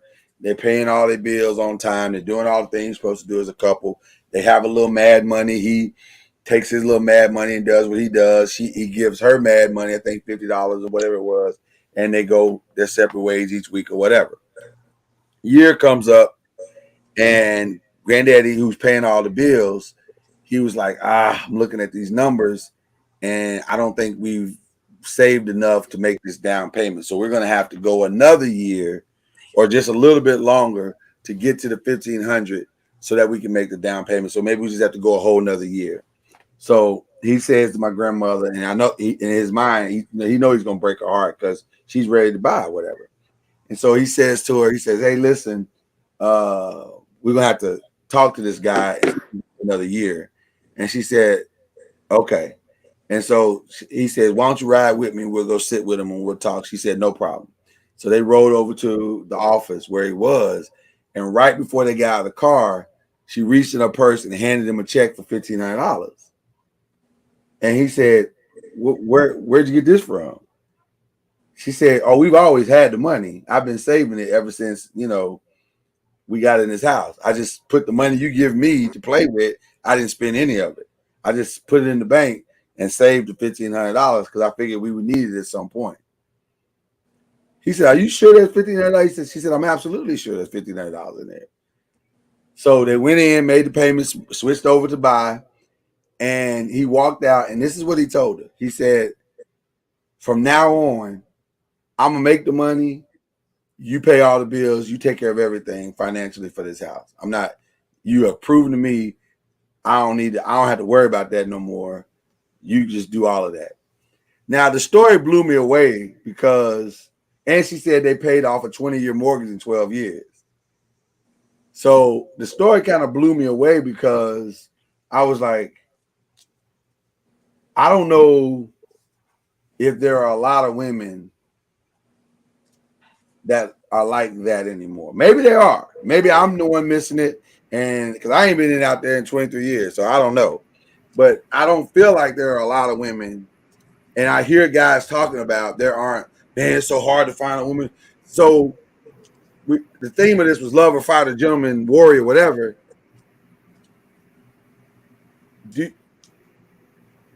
A guy has to have a reason to go up in that tower and rescue the princess, doesn't he? He has to think that there's something in that tower worth fighting for. There's something. If I'm going to go fight a dragon and slay a dragon, the prize has to be worth obtaining. Now, you could argue that every black woman is worth it. You could, and maybe that's true. I don't know. But a lot of guys feel that I want someone who's going to have my back as much as I have hers. And is that the real problem when it comes to this whole thing that we're talking about? Because while we mock Tim and we say, Tim, you sound crazy to say this, that, and the other, there are a lot of guys that carry that mentality of the, Chris Brown did a whole song, These Hoes Ain't Loyal. Now, I think he's crazy to say it, but that's what he believed. And some would argue that there's a lot of truth in that statement. Some women would argue there's some truth to that statement. But I wonder, do men feel like the women of today are going to have our backs and be worth fighting the dragons for? Or does it even matter? Interesting. Maybe because they're so used to fighting the dragon themselves. Who? Women. Okay, you turned it on me. Okay. They used to having to fight the dragon themselves. You know, you expecting a man to come into your life to fight the dragons, and then he talking, he talking. If I buy you these scrimps, then you know that you better give the cheapest. But then Bishop Jakes just say that if I'm fighting the dragons and you trying to fight the dragons, do we need 2 dragon fighters in the family? No. And it goes back. Think about it. When you look at a company, how many CEOs you have? Usually 1. How many COOs you have? Usually 1. You can't. Both of you guys can't be CEOs and expect that you're gonna run it properly.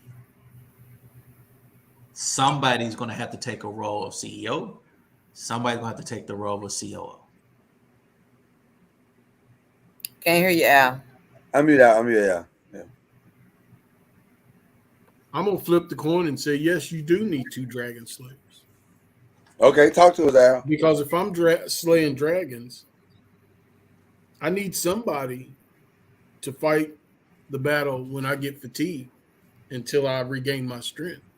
We can't just surrender the castle until I regain my strength.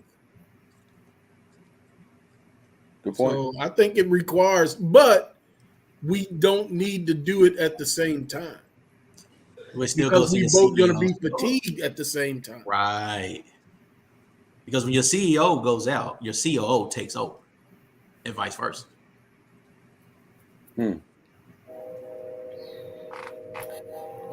I know this is left field, but I really do think that there is some validity in the things that Bishop Jake said. Uh-oh. I'm saying the validity because if we're being raised without fathers, girls are being raised without fathers, and we're just being taught to, girl, you better get your money, you better go on out here, and you don't need no man, and you don't need no. Okay, well, then that's what we're raising. And so then here you come talking about you want to be a gentleman, and it's like, bruh, I got this door. Please believe you talking about, well, I bought you out here. I'm expecting some cheeks. Bruh, you ain't getting nothing. I got the hotel. I flew my own self out here. And if you ain't acting right, I can Uber myself back to the airport. What did he say? What was it Bishop Jake said? What is it that I have to pour into? I don't have anything to pour into because you got it all figured out. You don't need me.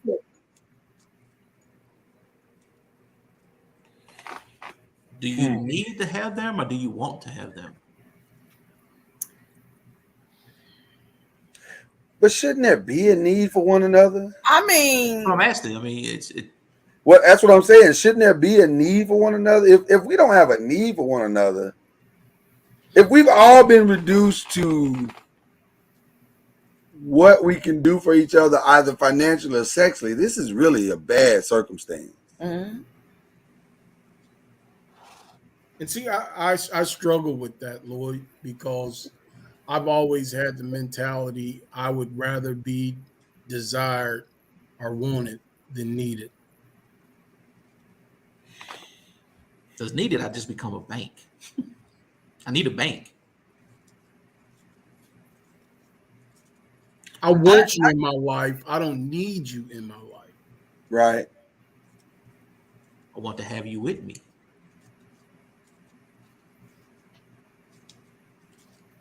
Why is need a bad thing, though? I don't think it is a bad thing. I just think, for me, to be wanted holds more value than to be needed. Okay, I see what you're saying. But it couldn't need be, I'm just asking, a heightened want, like an even greater want. Like I want you so bad, I need you. I have to have you. Every aspect of you, I can't live without. Because you hear that a lot of times. Oh, I just can't live without him. And so, can need be a height. I can see that, Lloyd. I can see a desire so strong in your heart that you need an individual to to make the journey better. I can see that. I get, and I can also see your point of what you're saying to be. You want to be desired. You want to be desired. You want, because I think we're maybe the semantics of the language is what's interesting, because how do you define it is the real question that we're asking. I don't know. That's actually a really interesting point. Because in some cases, need almost like you're just feeling an obligation for something. Well, and that's what I need you to be around to help me pay my bills, but I really don't want to be with you. But that's the tricky part, right? That's the tricky part of it. I'll stay because it's beneficial to me, or I stay because it helps me, not necessarily beneficial. But I need this stuff done, so I'm gonna stay. So what we're really saying is your intent of the words will define what the word really means to that person. What is your intent?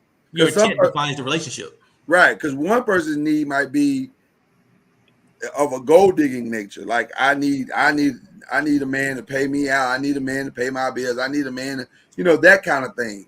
And that goes to Al's point. Nobody wants that. Right. But it even goes back from a man's point of view. A man could just, I need her. I need to be with her because she puts a roof over my head. Right. I got to go do shit. I just need the cheeks. So, and a guy's need, usually they just do it out of spite. I wonder if that need is rooted in lust. That one we're talking about. That on both sides.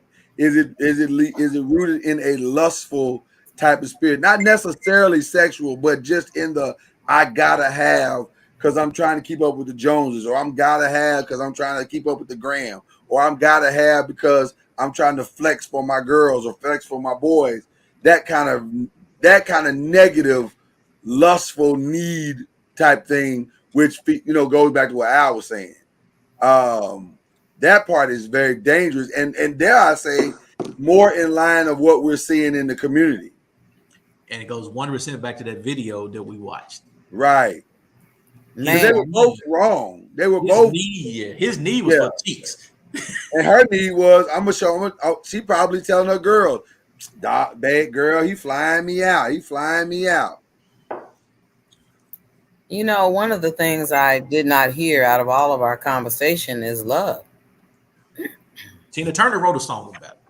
No, Hush Gary. All right, cuz we give you all the time to think about it. You better go ahead and say it before you forget. I already forgot. Men are created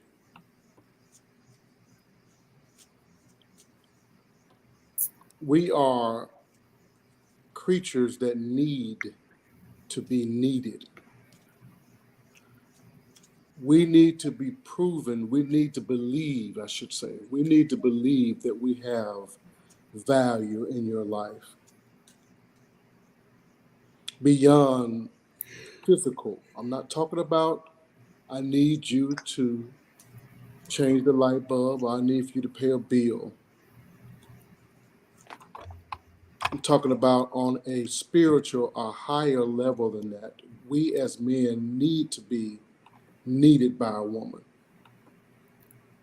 She doesn't feel complete as a woman without you in her life because of the value that you bring.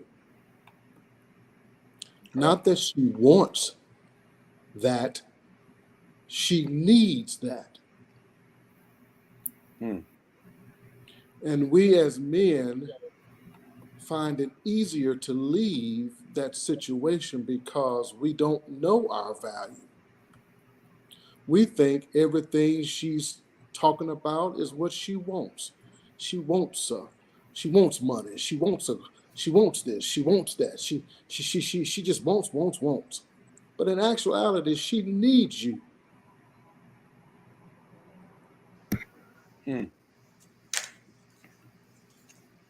If we felt needed as a man, not as a bank, not as a provider of physical stimulation, but if we were needed as a man, we would second guess that departure. because we understand our value in her life.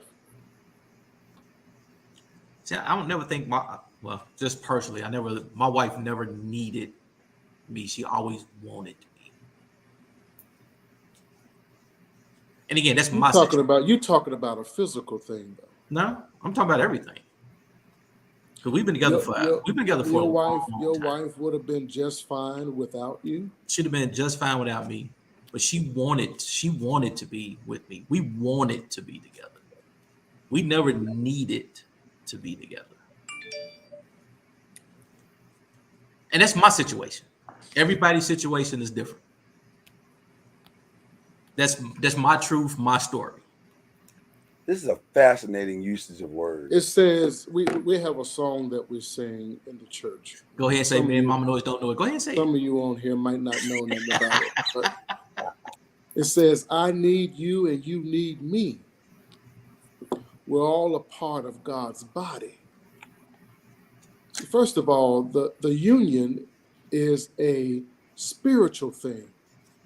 It's not just a physical thing.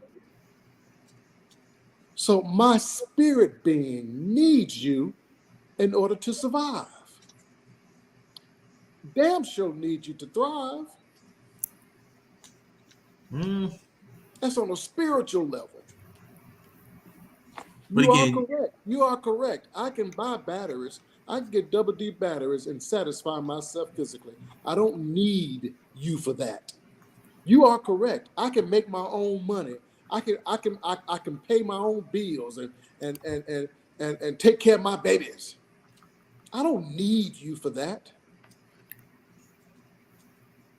But I do need you on a much deeper level as a man in my life. That pours into me. Again, everybody's story is different. You're a spiritual guy. I could care less. We're all spiritual beings. We're all spiritual beings, whether you acknowledge it or not. It's a matter how you look. It's a matter how you look at it. You don't have to acknowledge it though. We're all spiritual beings. It's all having an earthly experience. What does it mean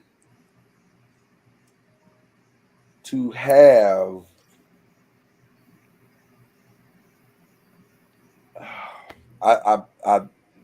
I lost the way I wanted to say it because y'all were hitting the two good points there, and it was a way I wanted to phrase that, and I lost it. Oh, let me see if I can get it back. Wrote it down. Yeah, let me see if I can get it back. Yeah, I'm a little curious about that as well. I'm very concerned about the fact that you needed double D battery. No. You don't need the double D batteries. I don't need the double D batteries. I don't even want them. I don't want No. You ain't got no business with the double D batteries. Well, but I'm saying there's a doll they made. I'm mute out. My friend, you spoke in first person when you said I can go get double D batteries and be just as happy. We were concerned. We were just concerned. That's all. Just ask the question. I was talking about women. Oh, okay. She can make her own money. She can take care of babies. I can go get double D batteries. I don't need a man for that. A woman. I was speaking as a woman. I don't need a man to survive physically. There was no setup for that statement. You just spoke in first person. And by the way, there is a life-size doll that does run on battery that you technically could go get. None of us need that, Ron. My point is we don't need that. I got your point. I was just helping you with your batteries. I knew what your point was. Mama knows you know about the battery, so I want to make sure we help out with the battery. Okay, so what does it mean? That's the question I was going to ask. What does it mean to be a man in a woman's life?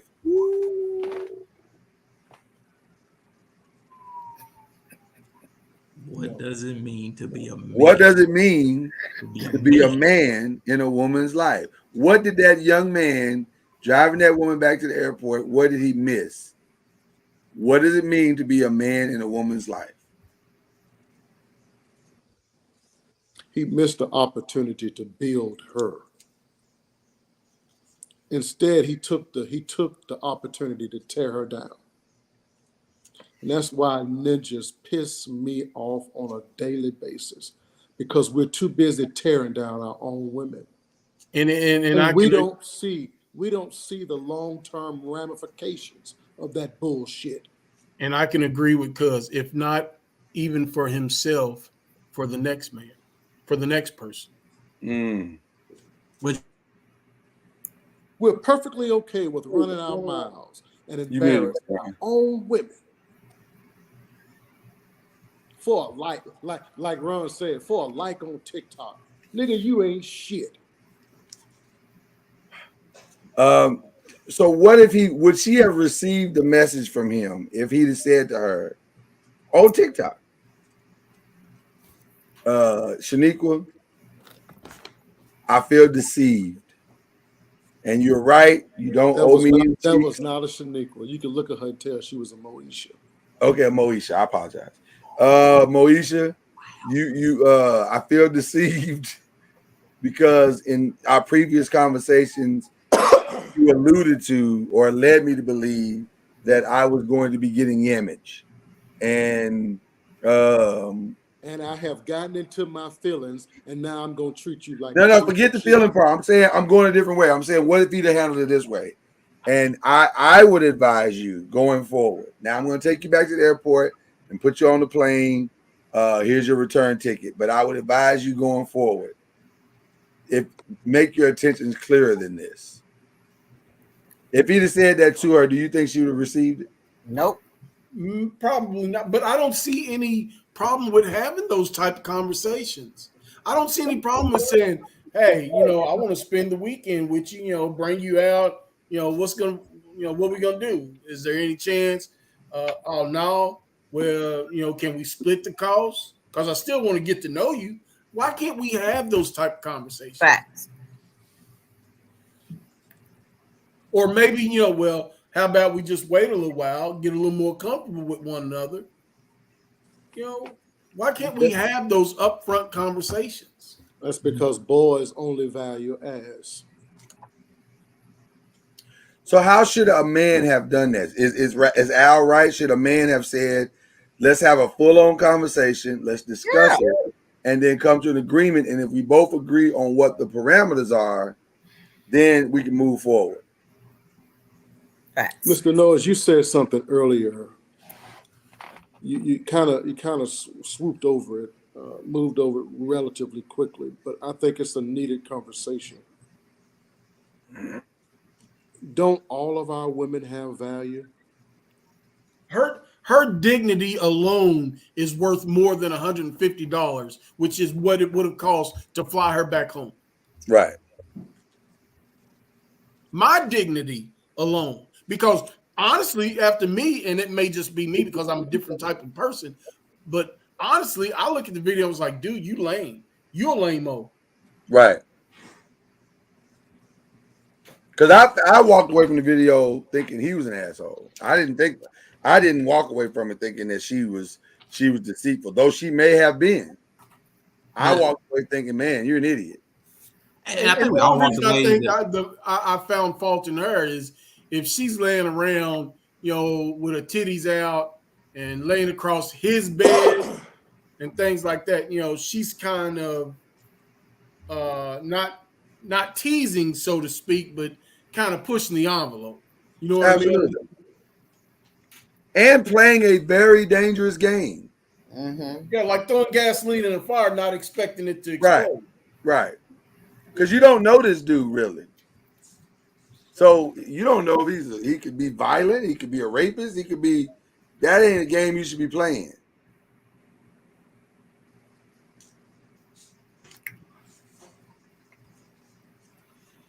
I like what you said, cuz that we should be building women at all times. Let me tell you something. This is a heartfelt statement. It's sad that we are not. It's sad that Negroes will be so quick, snappy with our language on our women and mean it. I joke a lot on here. I talk a lot of old trash. That's just a part of who I am. But we're so willing to put them down. like I said earlier, we as men have created this goddamn situation. I know y'all gonna say it takes two. I know y'all gonna say it takes two. I don't disagree to it. It takes two to make a thing go. But the reality is we have put them in this position. Whether it was from daddy, whether it was from uncles, whether it was from you or the guy before you, we put them in this position, and then we turn around and call them names. Oh, damn.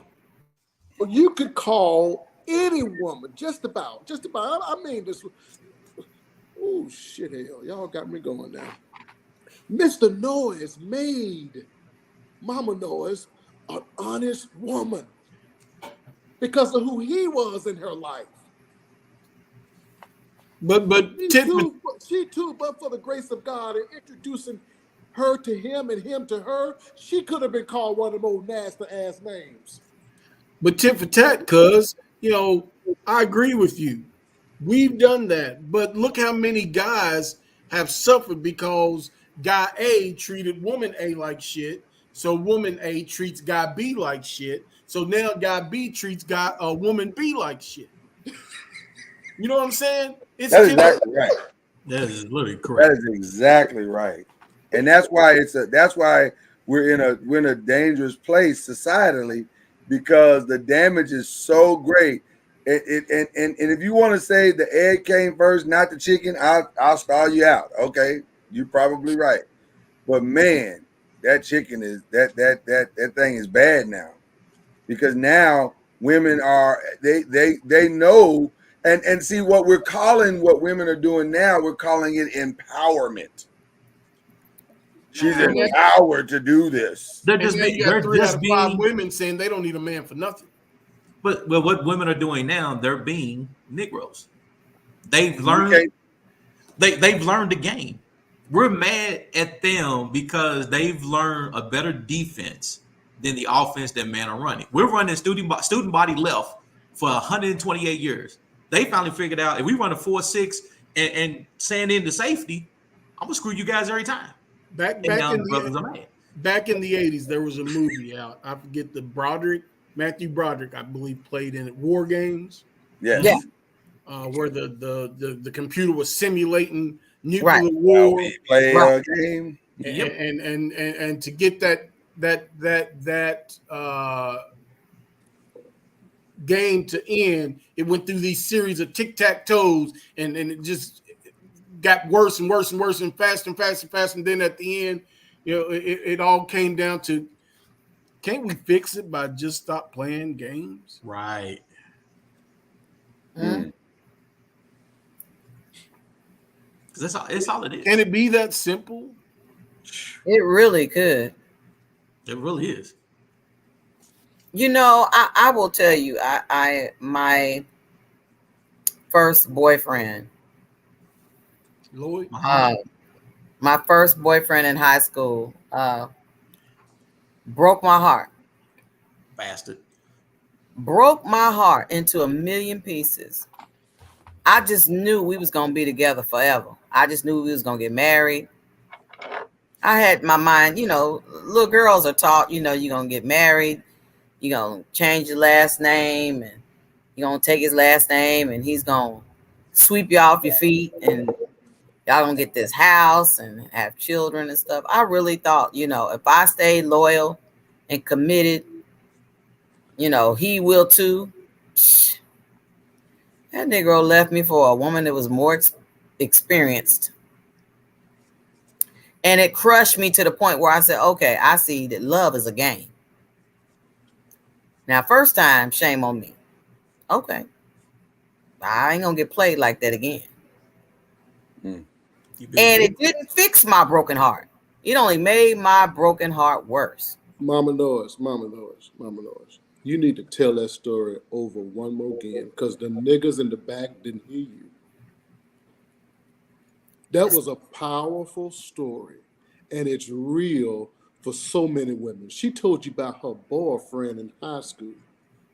But what about the fact that you have a boyfriend in high school, 2 boyfriends in high school, a boyfriend in college, you met somebody after college, and every last one of them have done the same thing to you in some shape, form, or fashion over and over and over again. You think she ain't gonna wise the fuck up and learn how to play the game and beat y'all at the game? Because they can beat us, by the way. We created the scenario, but then we turn around and call them hoes.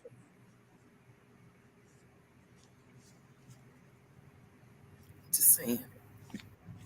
It's the lean back for me with Cuz. It's the lean back. And I know, Lord, you said I think, Lord, you said they can beat us at the game. They can. Problem with beating us at the game, they lose. Mm-hmm. Lose. Oh, they absolutely but it ain't just us that lose. Because what they're gonna do is the one thing Mama Noise, she's really gonna lean back on this and shake her head because they're losing or because we're feeling that we're losing, we just go to another race. I think it's we all lose. Right. I agree. We all lose. I Then agree. you say, man, why these women are so they gangster. They tired of being run over. Right. They tired of you saying we gonna get married one of these days, and then you dragging them along, and then you turn around and you marry this other chick. You like what the? But the one thing we can't leave out is that good guy who is trying to do it right because the game is so stacked against him.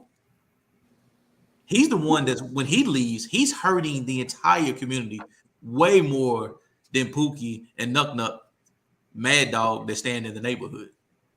Because when he leaves, he's taking that generational wealth. He's taking that knowledge. He's taking that ability to build, and he's taking it somewhere else. Going to Becky or Guadalupe. Well, you get the button on the simple fact that you said Guadalupe. You could have stuck with Maria. I'm you down. I'm telling you now, Guadalupe ain't nothing but us. They teach them long and early. Leave them real dark ones alone. Them real dark ones. Yeah, they darker than us. Leave them alone. And that half a button for Al is like. I mean, on GP. Can you get that's just that race? I don't like the fact you talking about God damn, that was. I don't like the fact you talking about us dark skinned brothers, Al. I don't know if I. Oh, I'm included. I'm darker than them. Yeah. I think what you guys said just right there was really powerful because I think you're right. It's and I think it's playing out in real time that we're all losing like badly. We've damaged society so bad, and we've made this into a full on. Mama Noise didn't watch the movie, so she doesn't understand this reference I'm about to make. But it's Squid Games out here. Like it's if you can survive the current game right now and somehow make it to the end, you got to consider yourself. But boy, ain't many people making it to the end. But the thing is, do you even want to make it to the end? Well, if you look at it today, what is your benefit? If you was 21 right now and you was not married, and you see how society is today, would you want to make it to the end? I would want to make it to the end, Ron, only if I still believe that the old school mentality of having a true marriage and a true family still could be obtained. That would be the only reason I'd want to do it. But if I am the results of the scars and the pains of the generations that came before me and my own pain, I wouldn't give a damn about the end. I could care less. And that's what you're seeing in real life. And that's what you're seeing. We're seeing the backside of all of that pain and all of that damage. And those kids, they don't want the end. Now, every now and then, though, you'll see some that'll say, no, I still want the picket fence, and I still want the career, and I still want the like Cuz says, the standard or whatever it is. I still want all of it. And I'm not sure how to get there, but I still want it. But boy, it's tough, man. It's tough. It's tough getting everybody on the same page to it. It's tough getting women to. And by the way, you're going to have to wade through a lot of garbage in some woman's life to get her to come even take a look at the possibility of the standard. I thought you were gonna say something else, like to get a woman to trust you. Well, that is what I'm saying. That is what I'm saying. It's well, I think Cuz said it best. I got to go through the dude that broke your heart in middle school, the dude that broke your heart in high school, the other dude that broke your heart in high school, the dude that broke your heart in college, the dude that said he wanted to marry you and left you at the altar or left you before you got to the altar, and the last dude to get to you. In actuality, I don't even have to. Plus, your daddy wasn't around. Actually, I don't have to go through that. My options are so much out there. I don't have to. But no. What I'm saying, Ron, is if I want you, that's what I got to go through to get to you. Right now, you're right. You're not wrong, because a lot of guys are saying, well, I really don't have to do that. Yeah. But if I do want her, that's the assignment. The assignment that's because we don't realize how needed we are in her life. That's back to that need again. She doesn't even know she wants us, or she don't know what she really wants in us. She thinks she knows, but she doesn't really know our value in her life. But at what point does that change? Well, it changes at the strength of the man that's willing to go the distance. And it reminds me of, I don't love all of Tyler Perry's movies. I'm gonna be very clear. And that's no shade. It's just my preference. But there's one movie that I really thought captured the truth of the journey better than others, and that was the I Can Do Bad by Myself. The Taraji P. Henson character. She was damaged. Oh, she was ripped apart to shreds. And when he looked at her and said, "You don't know how to love yourself. You don't even know what you're doing.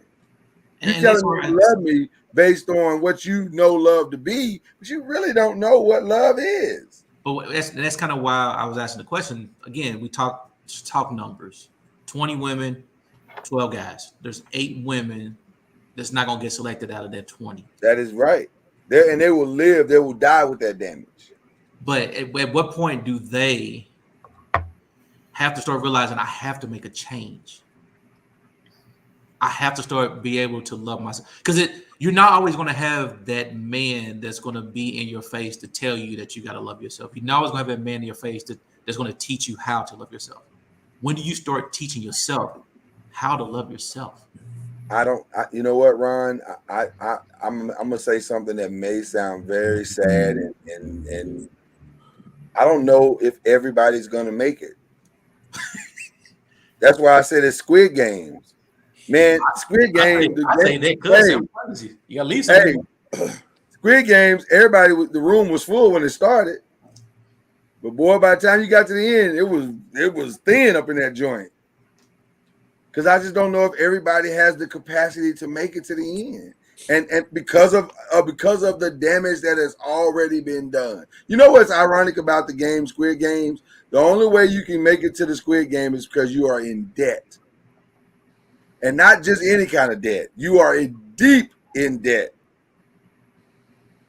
And that is the Black community. But to win Squid Games, you have to be determined in order to win Squid Games. You have to be determined and very deliberate about everything. And deliberate how you do it. So again, that's kind of how I look at our overall community. Until we become to the point that we're determined to get to the end, and we're deliberate about how to get to the end. That's what Al was saying earlier. But that's going to require you to look upon self and fix self. But see, I agree with you, co-pastor. But the only way we are deliberate and determined is we have to know our value. Most men stay in marriage for 20, 30, 40 years because he knows his value to that woman. It's not about what that woman can do for him. It's what he does for that woman. That's manhood now. No, I get that, but I'm saying for the numbers, how do we get our women to be able to understand that value, understand that worth. Because Well, not every man is going to pour into them to do that. Well, Because we got to walk it out. We have no other choice. I'm going to say something very odd. It's going to sound really odd, but I think it's truth in it. I think we have to be both the standard and the example at the same time. We got to walk. So to that black woman that we're not married to, we have to be such an attractive example to her that she says, I don't want anything less than that. That's what I want. Now, I recognize that might be hard to find, but I feel like anything less than that is unacceptable. And if I work hard enough, I can get that. And work means I'm not only looking for it, but I'm also working on me, and I'm preparing myself so that when that thing comes, I'm ready to receive it, and I'm not going to run it off with my issues or my pain or my this or that. I'm not going to try to play this other game that Al was talking about earlier. I'm all in. Listen, I believe now, I could be wrong, but one of the biggest mistakes that a woman can make is to truly be whole when she meets a man. If you don't give me something to work on as a man, I don't see my value. Well, you ain't got to be whole. You ain't got to be whole as 100%. But you ain't got to be whole at 100%. But you can't go into it. You can't go into it. You at least want to go into it 90%. You at least want to go in 85%. Forget the percentages. The point is, you are not whole without me. I add value to your life. That's the point. But the problem is, if you can't add value to your own life, then what are you doing?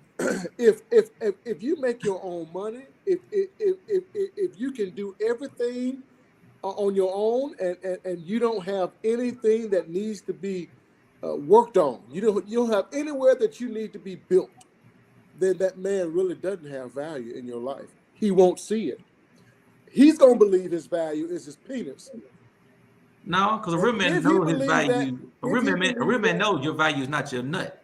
Well, I'm telling you, that's what he's gonna believe. And if he believes that, you're headed for self-destruction. Then he's not a man. If he believes the value is in a nut.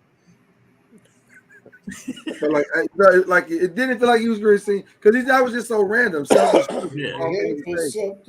Right. I was like, where's he going with that? Like, I didn't know. Okay, I'm sorry.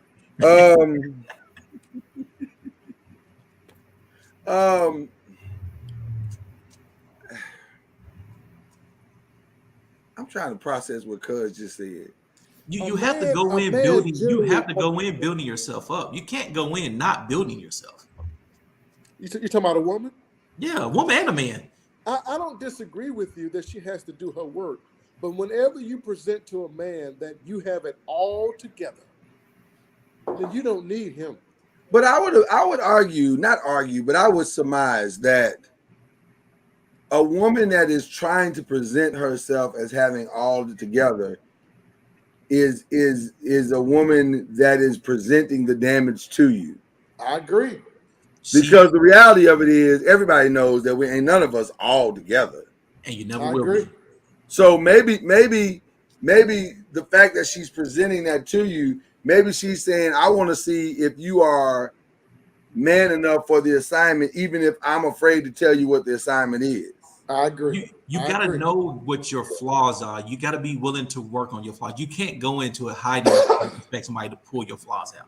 But I think that's what a lot of women are. I think that's what Cuz is saying, and I think what's what TD Jakes is saying.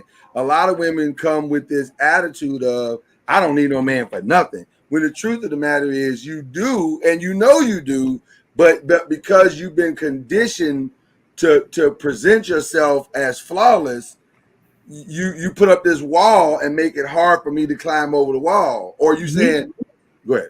Yeah. We all come to relationships with inventory lists instead of blank sheets of paper now. That's great. I want you to check off the things that I've left out. Right. We don't just come with as a blank slate, like, here's everything I am and here's everything you are. Now we come with an inventory list, like, okay, does he have a good job? Check. Does he have baby mama drama? or no baby mama drama, check.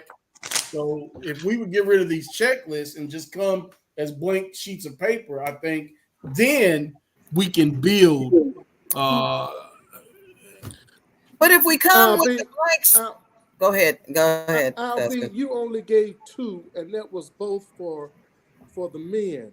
He check. What are we men checking for in our women? Well, I'm gonna tell you something. I'm gonna make a very salacious statement here for everybody to appreciate.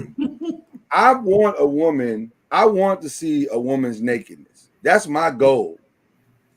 Different nakedness, people. Different nakedness. That's exactly right.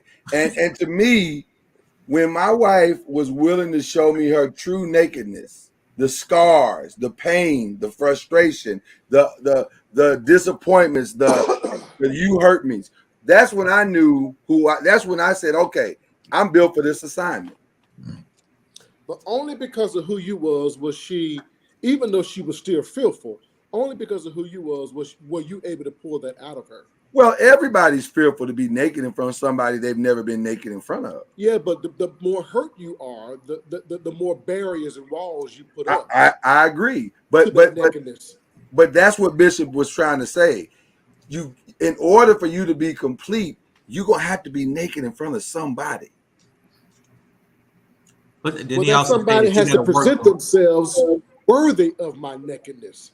I just can't give my nakedness to anybody. I agree. But at some point though, you still got to be willing. Once I presented myself as that, you can't compare me to Leroy and Chuck and Ray, who damaged you all through your life. Because a guy's only going to stick around to be the example and be that person that you're looking for. That's going to do that for you if you're willing to let him. Because listen, I'll climb the wall, I'll slay the dragon. I can't turn the sword on you though. And I'm certainly not going to turn it on me. So once I've slayed the dragon, you got to now, let's get real with this thing. And I think that's where a lot of the now again, I got to earn the right. I do not disagree with that, and I hopefully have demonstrated that. And I think all the men on these screens have demonstrated that over their lifetime, that we've earned the right to get that woman to be transparent and truly real. Because that's when you're that vulnerable to where you let me into your fears, you let me into your insecurities, you let me into your pain, then we can really build something. But Mr. Noise, a lot of women consider themselves doing that, have done that, and they still. Not if you're telling me you don't need me. You're not. No. It's not that. I'm saying she will disclose, and she really believes, like Mama said, like Mama Noah said, I really believe that he was the one. So right. I start disclosing, and I start opening up, and I start giving you all of my nakedness, and you still. I don't. Right, I don't disagree with that. And I'm saying it happens. And so I'm saying, I know the guy. That's why we said earlier, though, the guy that today is going to marry that woman, he's got to know. There's a young lady on Instagram that I follow. She is very, very beautiful, but you can see in her eyes the pain. Now she tries to hide it behind this smile and, oh, I'm a positive person, and oh, the center of the blah blah blah blah blah, and the Lord of the da da da da. And every time I look at it, I say, God, dog, this is gonna be a lot of work for somebody. But who's willing to go the distance is the question. Because you're gonna have to go the distance. You're sitting there with 2 kids, and you're trying to build a life. You're trying to take care of yourself. And I made it without a man, and I built this without a man. I get it. And you are to be celebrated for the accomplishment, except for the fact that ain't something most women really want to accomplish by themselves. When little girls are sitting in their room playing with their Barbie doll house, they never saw it just Barbie by herself. They saw it with Barbie and kid. Facts. So that's the fact that they tried to trust Ken 5 different times, only like as Cuz said, to get fucked over, that's a problem. Yeah, and then what you're building is a bunch of numb Black women. Yes, Mama Noise. Yes. Yes. You talking about you're a good man? Okay, I'll wait on it. But here's the other side of it, though. I look at my friend Al Brown, who is a good man. A hell of a job in front of him. That's a hard thing that he's being asked to do. Because maybe Al ain't the richest dude in the room. Yeah. But he got a lot to offer beyond that. But are you willing to allow him to be the man in your life and not allow all of what you've been through? Maybe you do make more than my brother, but are you still willing to allow him to be the man in your life and help you break down all those walls so you can find the place of joy, peace, and happiness that you always wanted to find? And I'm kind of glad you said that, because I was trying to find a way to ask that question. I just use that as an example. Al's yeah, you was. I was just trying to find a way to say it, and it didn't come out wrong, because it was really gonna come out wrong. Right. But like you said, Lloyd, Al's got to break through that barrier of the 5 before him. How do you help him break through those barriers? Because it's going to take you to help you break those barriers.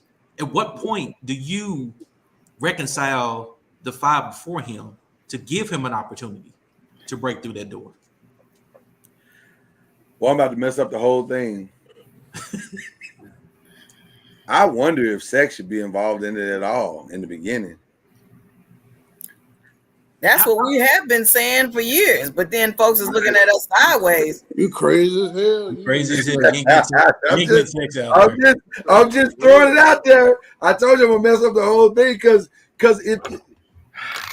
But here's the thing, and I'll be transparent. Well, not really transparent.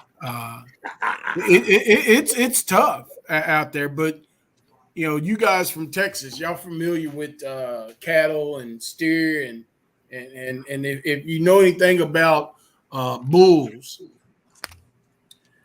they'll walk the perimeter of a 10-acre ranch, nudging up against every piece of that fence around that 10-acre ranch, looking for that one weakness in that entire fence. And that's what it's like out in the single world today. It's tough breaking down all the walls that these women have been forced to contain themselves with. You know what I mean? Yeah. But you just got to be that bull, and you just got to keep bumping up against that fence till you find one of them walls that's gonna or gates that's gonna open enough to let you in, and that's what dating's like in 2000s. Right. Well, I would say this, and I haven't dated in a long time. It has nothing to do with how much money you make, but it is knowing your value. And see, I beg to differ. I beg to differ, because I am out there. Most women today want to know how you're going to alleviate their burdens. They're not just talking about emotional. That's because they've been programmed to believe that. Exactly. So I'm telling you how it is. You have because I'm out there. You have to break that down. Yeah. You have no other choice. You have to break it down. Listen. But I think what Al is saying, and Al, you correct me if I'm wrong, it's hard as hell to break that down. But you have no other choice. Because listen, the guy with the money can be the biggest asshole going. They're figuring that out. We know that. Exactly. They're figuring it out. So I have to add value that you don't necessarily believe is valuable until you come across me. And now you're starting to understand. Listen, Mr. Noah said it earlier. I should live a life to where women that are not my wife, that are not married to me, look at me and say, that's what I want. Damn it. I think you are Al so said right, it. cuz. But every time you take one of them punches, it weakens your force field. I don't disagree with that. Yeah, it's like, you know what? If that's what you're looking for, F it. But I like how Al said it saying? earlier too, that you keep doing it until now she realizes I can't keep going for the money. But that was a self-discovery that she made. That money didn't fulfill that need that she wanted for real. You know why what you just said is so powerful? Because if I was Superman and the women keep throwing the kryptonite punch of you ain't got enough money, you ain't got enough money, you ain't got enough money, you don't look like Israel, you don't this, you don't that. Man, that shit gets old after a while. So then and the weaker men among us will say, well, F it. If y'all gonna play the game, so will I. It's not the weaker men among you, it's strong men that are going to other races because of that. The most recent Marvel, Thor, Love and Thunder. Love and Thunder. Thunder, yeah. The female Thor. Every time she used her weapon, she got weaker and weaker, and that's what it's like out here, man. You just get more and more frustrated. And you're like, you know what? Screw it. I don't know what to do with this show. This is really good. Feels like I don't know. Maybe. Go ahead, Mom Noise. Family member. Oh, I don't want to say that. We had a friend. It's too late now. That Chester Cat Green. Too late now. That had a list so long of her requirements for a man. I was like, dang, oh. I mean, I get it. You had your wish list. But the guy that loved her dirty draws and would have given her anything he had, she overlooked him looking for this. And the thing I'm tripping on is that with somebody with a list like that, the dude that you did get with, I'm sure you didn't go by the list. But you overlooked the dude because this was, he was big boned. He was a big boned dude that had a heart of gold. You mean he had that freezer meat? I don't know about all that. No, that is not. And stop trying to help me. When she said big bone, but she was saying he was heavy set. She wasn't talking about his. Right. He know what I. Yeah, now we looking at his freezer meat. No, I don't know what's happening. But he was an incredible dude. I was like, man, they would be perfect together. But she's kept. I gotta get this dude that's on this list, and he gotta look this way. I said, okay, I understand. Because that came from the church, where the church was like, the man you want, write it all down, what you want in a man. Your Boaz. Write it all down. And God knows what you want, and He gonna lead you to that dude. That's why our churches are so jacked up now. I was like, so he ain't gonna have no flaws, he ain't gonna have no challenges. I had a one friend that met the most incredible dude, but then she found out he had problems with pornography. And so then her mama, because her and her mama was so close, her mama said, ew, he got issues, girl. Don't be trying to marry him. Wait. Did she have a problem with the pornography? I'm sitting there thinking he had a problem with the pornography because he didn't have a problem. This is what I tried to explain to her. The problem that he had with pornography was because he was a Christian young man that was trying to abstain, and he abstained. And so he was like, okay, if I ain't getting it physically, then I'm going to watch it. So what? She found a couple of videos around his house. I mean, what he called himself trying to confess to her what his struggles were before he married her, so she would know. And then she didn't think it was such a bad thing until her mama said, "Oh shit, she's stupid." Oh, ooh, that was too much. That was her too mama much. said, That was too much. That was too much. he got some problems, girl. He need to work all that out before he become your husband. I was like, dang. And the mama's single too, right? Facts. Okay. And they could have worked that out together. She Facts. could have watched with him. She could have made her own video. Yeah. She could have said, let's make some. Or she could have took matters into her own hand. She could have helped. She had all the opportunities in the world to help out their situation. This what I'm saying. But see, when you got the broken mamas raising the broken girls, then it's a. But that's what Al was saying. He's saying he's trying to find the breaking point in that wall, and he can't find it. He keep hitting his head. He's like, well, hell, if I can't find the breaking point in this wall, maybe I should stop hitting the damn wall. I say dig in, Al. Dig in.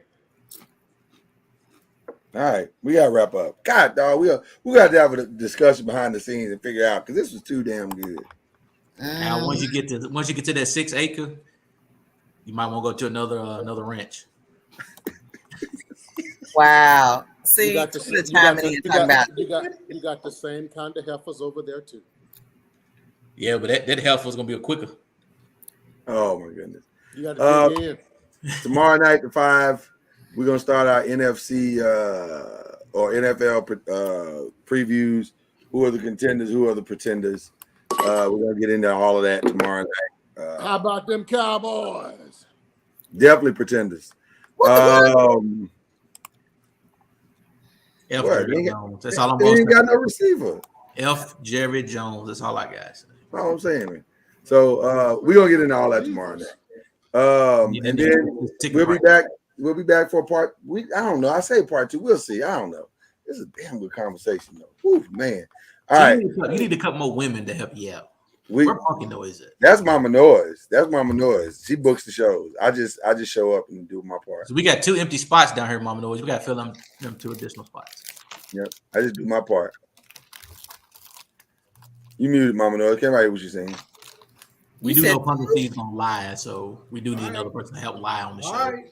When she go okay, next well, door. don't get upset if I call Punkin NOIZ. Or she go next door. She gonna go next door. Yeah. Oh Lord, let's end the show now. Let's we good. We How dare you, Al? How dare you? Thursday, we'll be back. We'll see y'all later. Oh God, don't do it. Good Lord. Don't do it. We're talking.